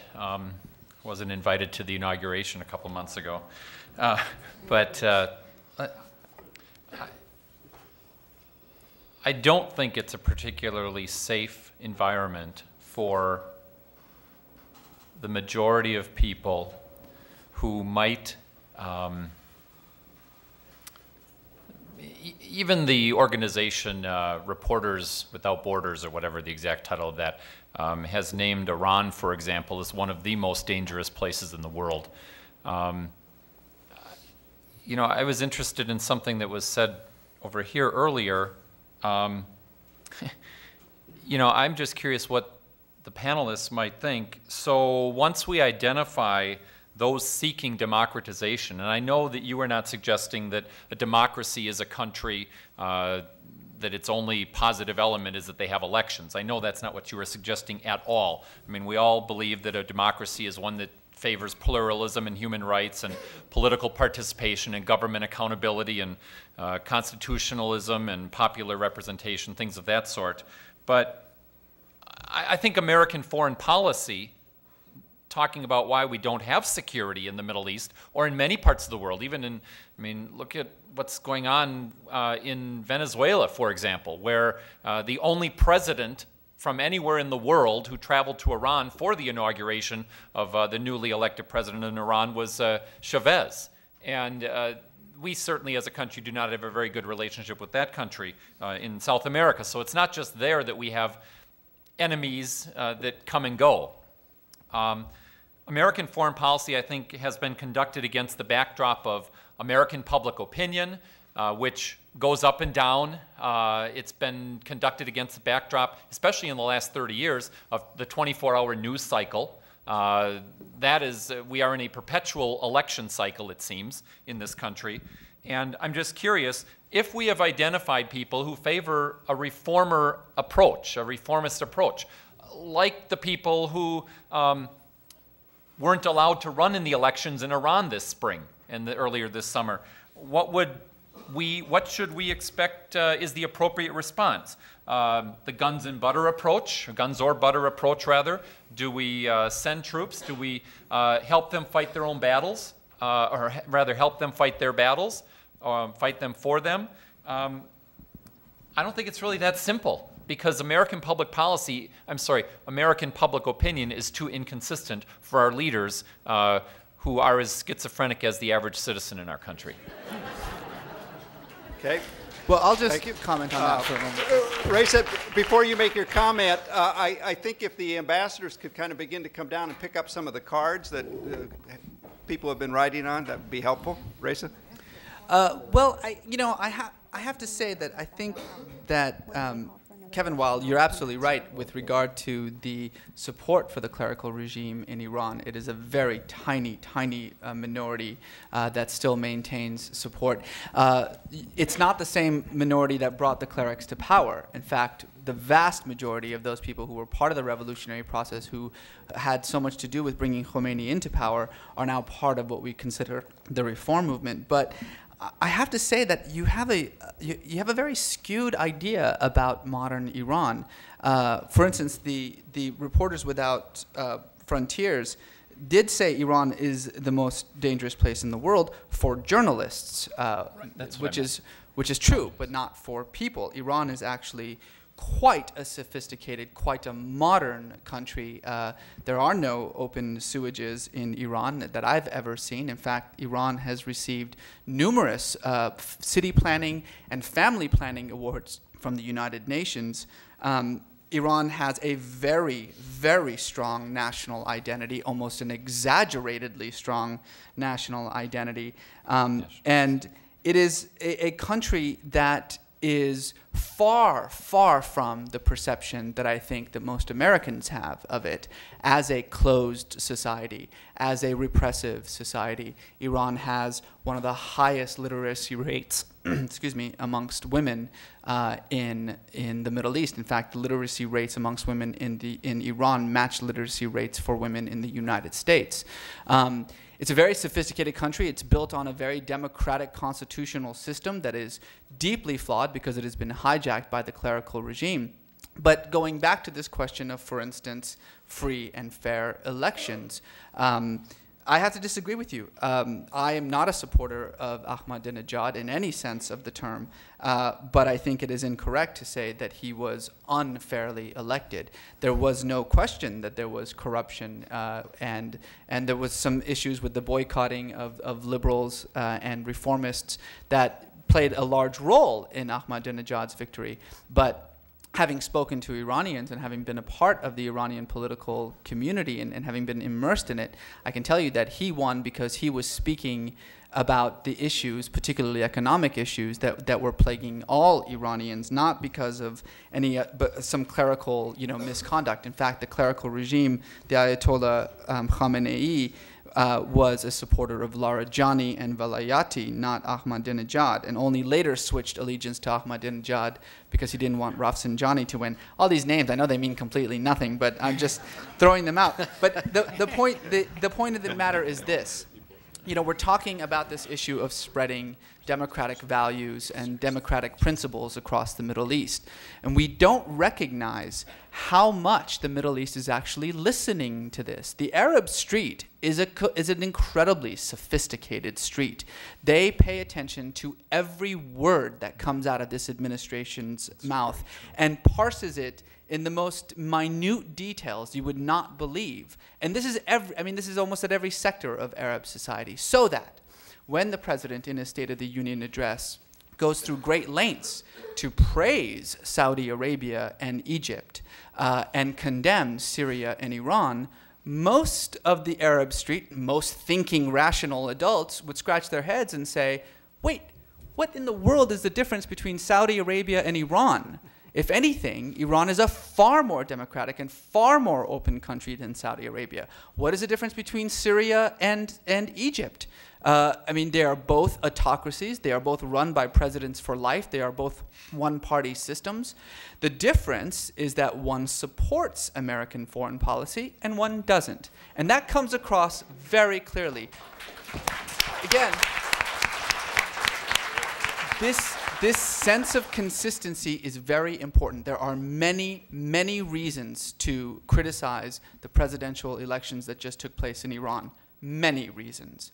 However, when Condoleezza Rice is criticizing those elections, calling them a backward step for democracy, and essentially just dismissing them altogether, while she is touring Egypt, Jordan, and Pakistan, a military dictatorship, and two autocracies that have never had anything, even resembling a free democratic presidential election, that comes across loud and clear in the Middle East. And so I truly believe that this administration is absolutely, genuinely concerned with spreading freedom and democracy into the Middle East.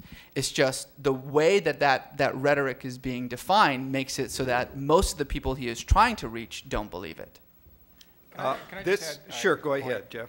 Just a moment in time as a footnote to what Reza said. I think that for Kevin, it would be a very good idea sometimes that yes, there is a lot of criticism to be made of the Middle East, but turn it around and look from the outside in and see how we're being perceived.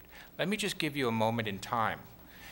Every year, the State Department comes out with a report of human rights violators in the world. They've been doing this for years. The report then goes to the Congress, and there's a lot of finger wagging and criticism of those countries, mainly Islamic countries. This year, at the very moment that this, by chance, at the very moment that this report was released, you had the revelations in the New York Times, which, by the way, had been in the European press for months, that the American rendition program was actually picking people up in European states, as well as Canada and other countries, and delivering them to those very countries we're criticizing. Why? Because those very countries we're criticizing will do things to them that we can't or won't. Hypocrisy is what the world sees in American policy, whether it's in the Middle East or in Europe or in Canada, where exactly the same thing happened, and the government came under tremendous criticism for it. You saw exactly the same thing in Sweden. Our criticism of of election processes in the Middle East and elsewhere seems odd to people who are watching our last two presidential cycles. A bit of humility on our side might go a long way in public diplomacy on theirs. Just a footnote.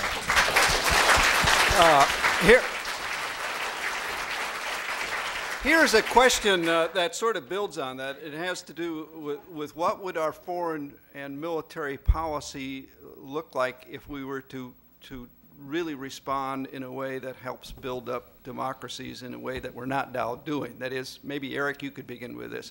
How would that foreign policy perhaps change in order to really support fledgling democratic movements? I really think that's the question of the hour. I really do. And I don't have a clear answer. I will say this. I know some people disagree with this, but I think it is imperative that we have success in Iraq. And by success, I mean that we establish help to establish a functioning Iraqi government created by Iraqis for Iraqis that has the security to protect the people. I mean, de facto, that is the starting spot. That's where we find ourselves. I think if we can accomplish that, we've already done about as much as I could expect that we could do. But on the other hand, I think that we have to find a way to balance, this desire to have allies, for example, like Egypt and Saudi Arabia and Kuwait, countries that are partly or not free at all, with the needs of having the people of these countries have self-expression. And they do not have that, frankly. And I think we need to begin the process of helping the Egypts of the world, for example, to understand that we will not continue to support authoritarianism forever, that has to change. Others like to respond to that? Scott? I would agree that the United States certainly has to get out from under the cloud of supporting dictatorship. Now, again, during the Cold War, you can say, well, the Americans are scared to death of the Soviets, which was well overblown. I think all of us now understand that. I think we let that fear, and then, of course, national economic interest get in the way of any higher principles. You know, we have, at the best, a checkered past having to do with supporting democracy around the world. There are 3 times that we have contributed actively through the CIA to overthrow elected governments. Now, we weren't the only ones involved in that. Usually the military, the host country, right? Guatemala, Chile, Iran was the actual arm that overthrew those governments. What I think we really ought to do is embrace global, human, sustainable development. And say, look, we're not going to follow the rules as usual. We're not going to say we want to keep our economy the way it is now, wholly dependent on oil, foreign or domestic, which has horrible global ecological consequences. I think we got to be a little bolder than any of our politicians are willing to be. I think we've got to figure out a whole different way to look at the world, a whole different way to put value on things, and understand that indeed, what counts is lifting people up, helping people lift themselves up around the world, not keeping the dictator of the moment or the person who's satisfying our needs of the moment in power, which is generally what we do. So I think we've got to change. Yes, is it appropriate to talk about terrorism? The Wahhabi in Saudi Arabia is such a force, and they contribute towards the financing of a lot of terrorism. Who knows how much control they have over the Saudi royal family. So I'd be interested to hear what you have to say on that. Who would like to respond to that? Well, I mean, to talk about the relationship between the Saudi royal family and the global jihadist network that's a 2-hour conversation right there. In a more general sense, I guess what I can say is that we have to really force those allies that we have, some influence over, to curb the spread of this kind of ideology. Now, this movement, this Wahhabism, it's a sect of Islam, about 150 years old or so. It's a Puritan sect, and like most Puritan groups, whether Jewish or Christian or Muslim or Hindu or whatever, its primary focus is to purify Islam of what it sees as its cultural and religious innovations, and to return it, as I had mentioned before, to some kind of unadulterated, pristine past. From the very moment in which Wahhabism began as a religion, its primary purpose was to massacre all Muslims who do not follow this Puritan ideology. In fact, its very first victims were it wasn't called Saudi Arabia back then, but Arabia's very large Shia population, Shia and Sufi population. But then it spread into Iraq, massacred the Shia in Karbala, and maintained this movement really right up to the marriage of Wahhabism and the Saudi clan and the formation of Saudi Arabia.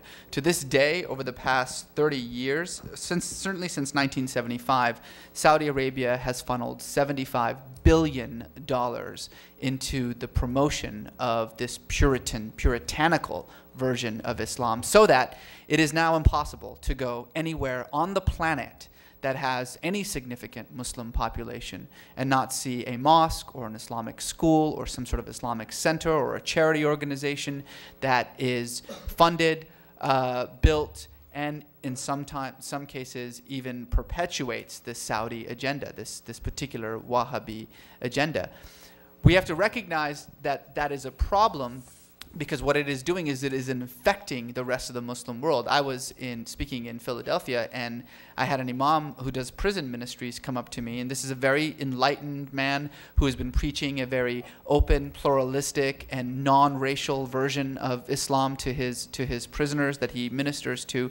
And he told me that he came in one day, and the prisoners turned against him because they had received these free brochures funded by the Saudi government called What Islam Really Is. And they said, what you've been telling us is a lie.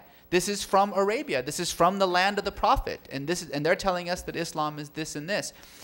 We can't, the vast moderate majority of Muslims cannot compete with that kind of unlimited marketing and unlimited funds.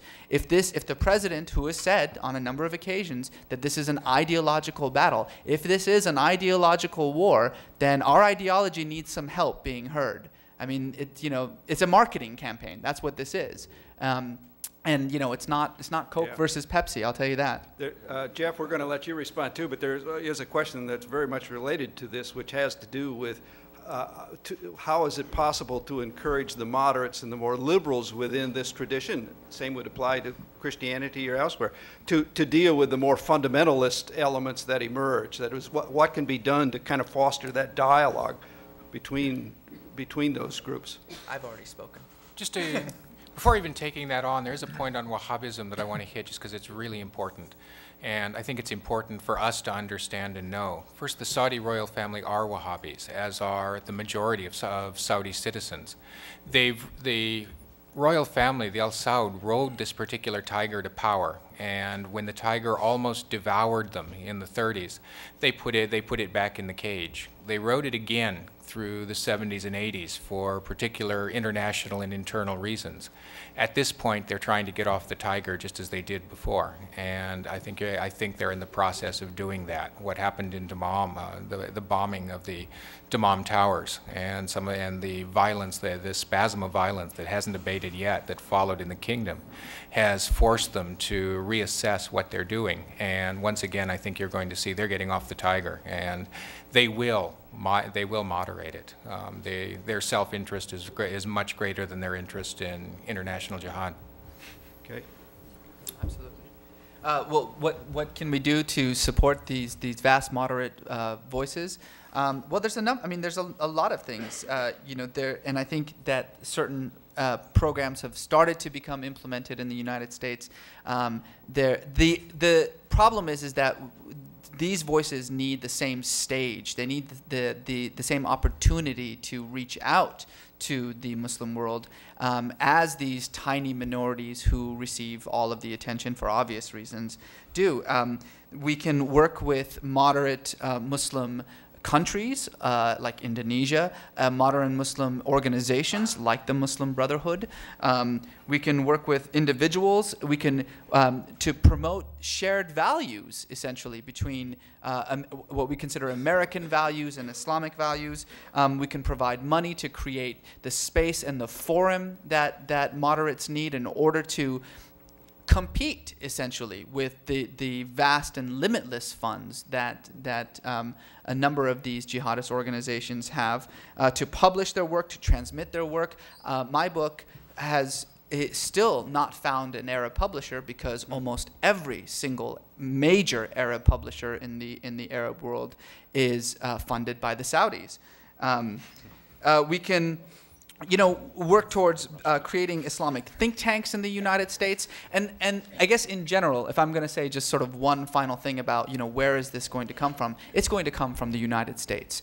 Muslim Americans are already becoming what Tariq Ramadan has called the mobilizing force for the Islamic Reformation that we are under now. And if that ideological counterweight to this ideology of Puritanism and hatred and fanaticism is going to have a chance to spread to the rest of the world, it's not going to happen in Egypt. It's not going to happen in Saudi Arabia. It's going to happen here, where Muslim Americans have the opportunity to make themselves heard, and in which Islam in America, like all religions in America, is necessarily impacted by this sense of Americanism, this ideology of Americanism. I had a professor who used to say that regardless of what religion you are, if you're American, you're more or less Protestant. And what she meant by that, is that Americanism is itself a kind of ideology. It's sort of a secular religion. We have, of course, our founding myths about the revolution, and, about barefoot farmers fighting with pitchforks against the strongest army in the world. We have our saints. We call them founding fathers, for goodness sakes. We have our scripture, the Constitution, which a majority of, well, not yet a majority, but very soon to be a majority of our Supreme Court justices who consider themselves as strict constructionalists, believe that the Constitution is an ahistorical document, that historical context plays no role in the interpretation of this text, that what the founders intended 250 years ago is what the Constitution should reflect for all eternity. This is what fundamentalists believe about Scripture. We have, of course, our own hymns, America the Beautiful, God Bless America. We have our own statement, our profession of faith. Our children say it every morning. They stand up, they face the flag, they put their hands on their hearts, and they pledge allegiance. So, in a sense, it's sort of this secularist religiosity that infuses who we are as Americans. And so whether you're Buddhist or Catholic or Jewish or Muslim, there is an American quality to that religiosity that really exists nowhere else. And it's that sense, that perfect reconciliation of American values and these individual religious values that is going to become the shining light, the beacon to create this kind of movement throughout the rest of the Muslim world. We're going to take just a couple more questions. We have somebody right down here, I believe. Is that right? Nope. Right here? Wait, can you, let's get the microphone. Oh, we have one question here first. Against the wall. Go ahead. Me? Yes. Why do I get the feeling, Reza, that you are one leg of a Trojan horse? I don't know.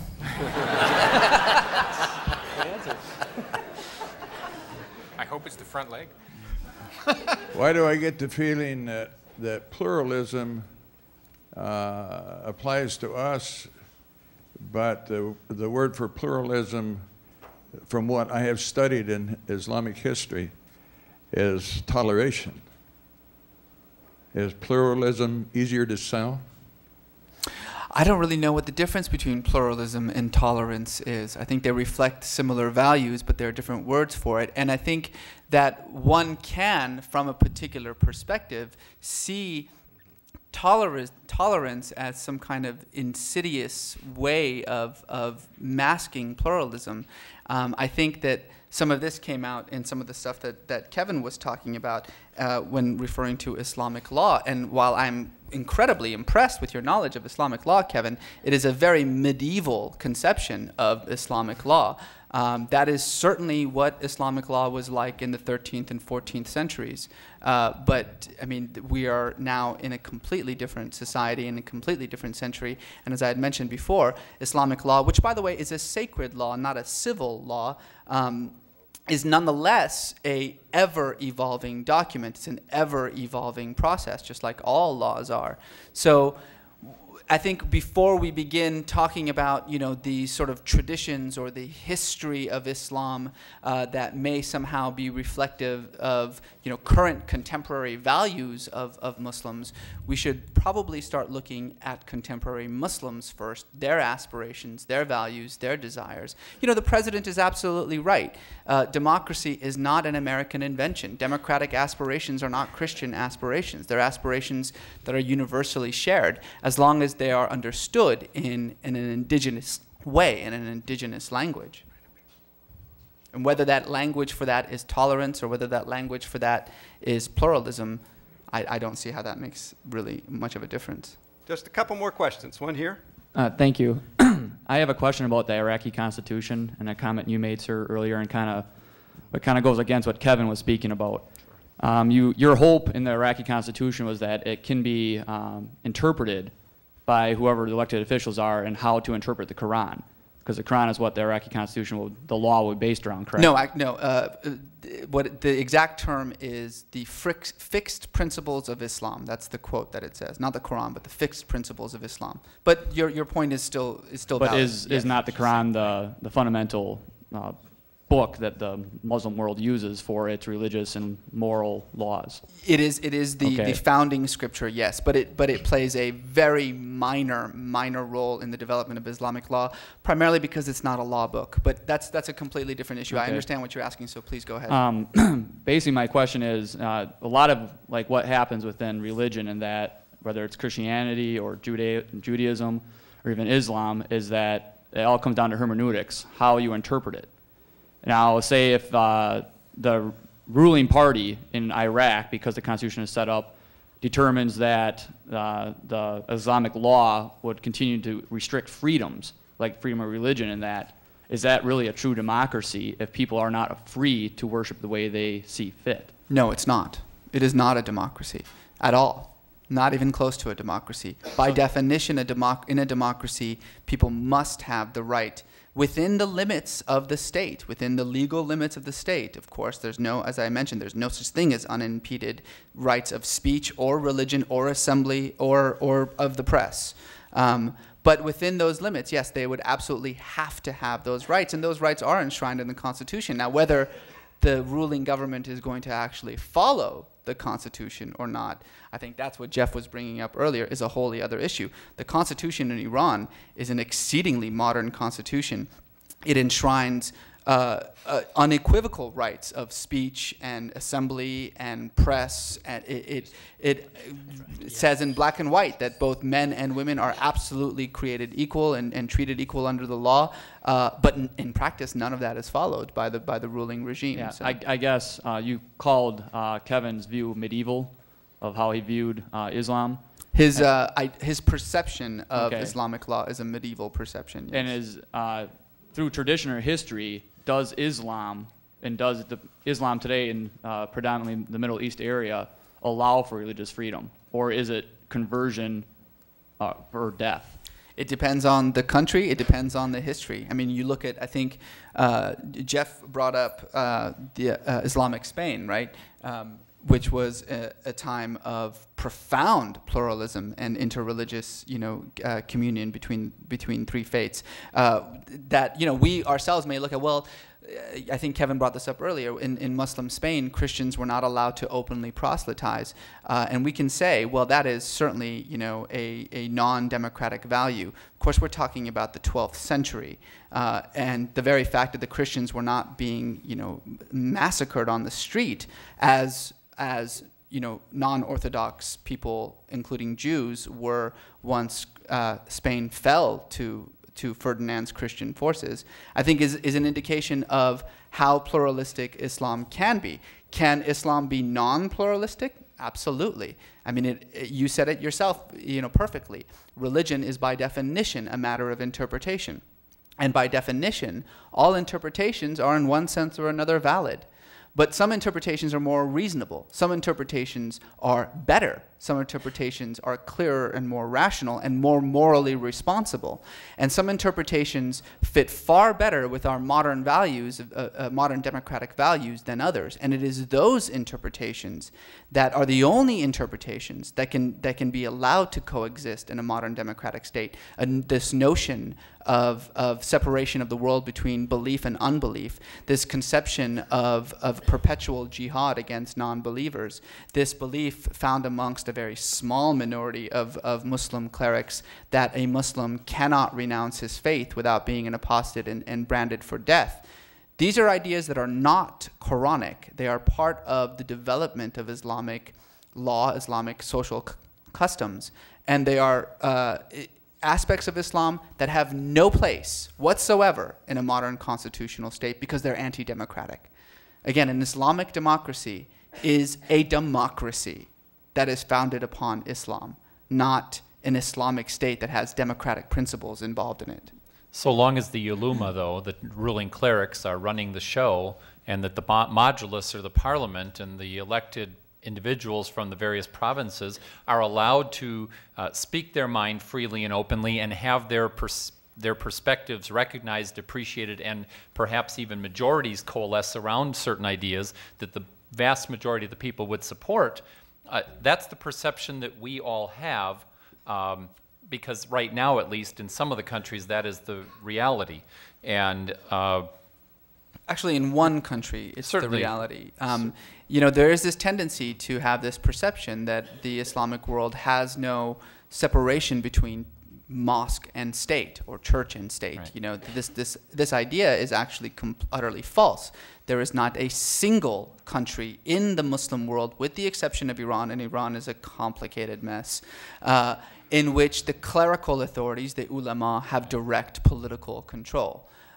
So that is not the case, this separation of church and state. It's actually quite a long tradition about separating political authority from religious authority. It goes all the way back to the successors of the Prophet. What is different about Islam, and we've talked about this, I think Eric brought it up quite well, is this conception of the non-separation between what we would in the West call the public and the private realm.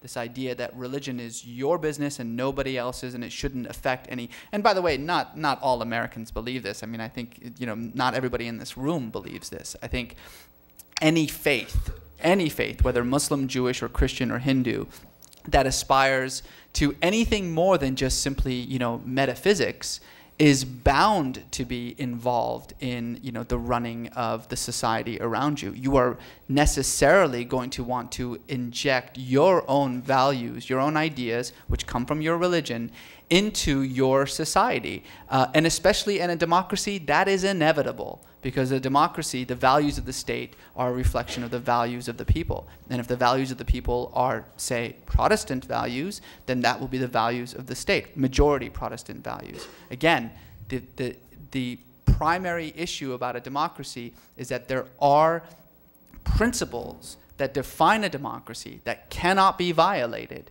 And as long as those principles are not violated, then, you know, the moral foundation upon which the state is built is really irrelevant. One very quick point, that a religious point that really transcends all of the political debate that we're having. I know of nowhere in the Muslim world where conversion or death is practiced or thought of. It's completely against the injunctions of the Quran. We can argue that the idea of toleration or political space or religious freedom differs depending on which country or area you're looking at, and there's a very wide spectrum. But in none of them is there a forced conversion or killing. I know of none. I know of a lot of killing, but none that has to do with conversion. Last question from the audience here. Yes, according to our topic here, what is the effect of the projection of American military power in both in bases, but also in Afghanistan and Iraq?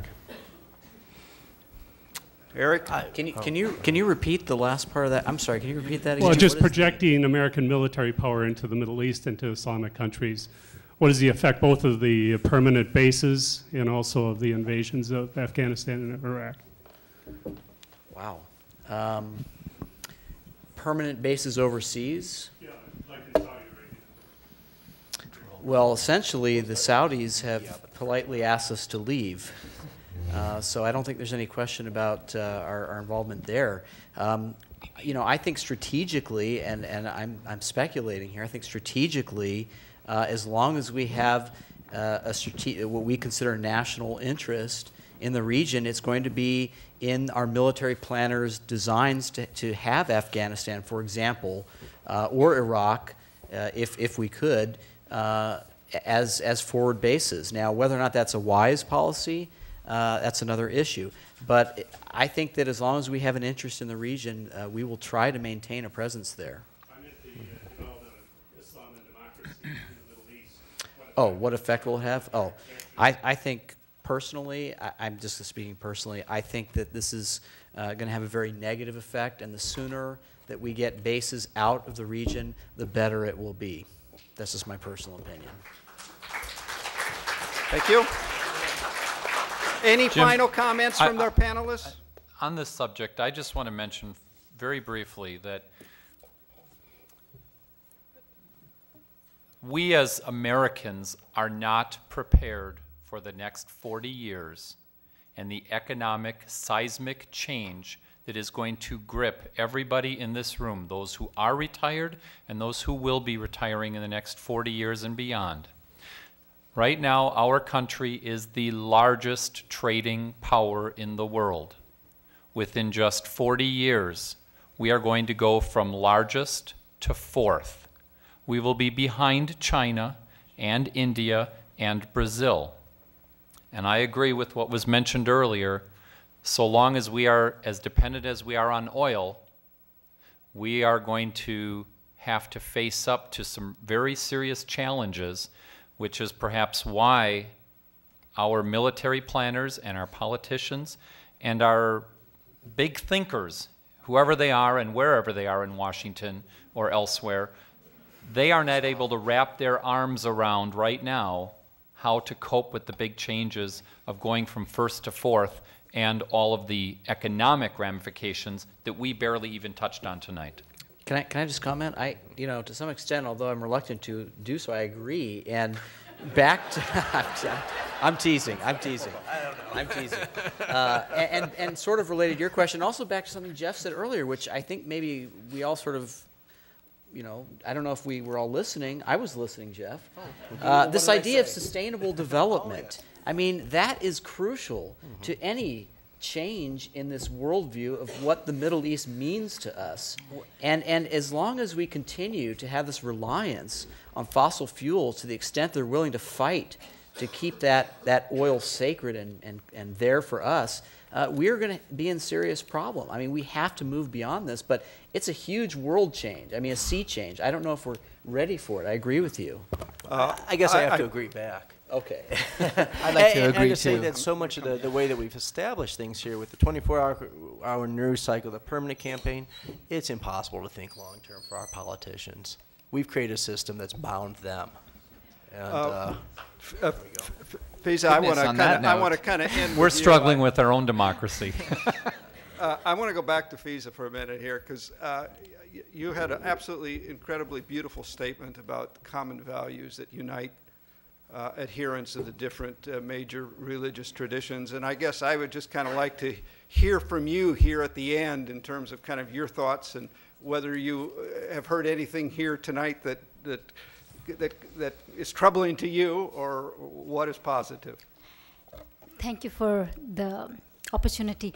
I do want to make a statement regarding what Kevin said about Christians not being allowed to practice or, have churches, while we Muslims have all the freedoms here. Ironically, the one country that does restrict all of these things, Saudi Arabia, is our ally. And, I don't see the logic behind that, but as far as I know, my grandparents migrated from Iran. When they came to India, they always spoke to us about the high ideals of Christian people. They spoke about Christianity.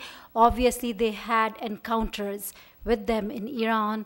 They must have, had friends who were Christians. They talked about celebrating Christmas with them. Even to this day, to us Muslims, we feel that celebrating Christmas as a celebration of Jesus is part of celebrating, because we revere and believe in Jesus just the same. So let's take Pakistan, for example. Christian schools are all over. Majority of the highly educated Pakistani people go to Christian Catholic schools, academies that are run by Christian missionaries. Syria has churches and lots of Christians, and they're practicing freely. So does Egypt. And several of the Gulf states do so also, and so also in Iraq. So I want to end the statement by saying that Muslims, Christians, Jews, we have lived, if we look into history, we've had golden years of these three faiths living together in harmony and peace in Jerusalem, in Spain, and in several other countries. And I'm hoping for the same future of our people across the world. So with this, I'd like to end saying that to me, my Jewish and Christian people in faith are cousins, just like Prophet Muhammad is a direct descendant of Abraham. We see our faiths as brothers and sisters. Thank you, and peace be with you all. Thank you. Thank our panel, all of us.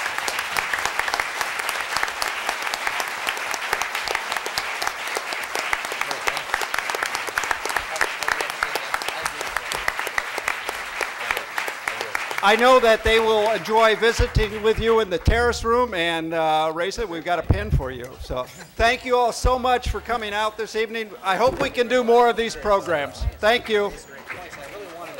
Yeah. Thanks, Jeff. That was great. Thank you.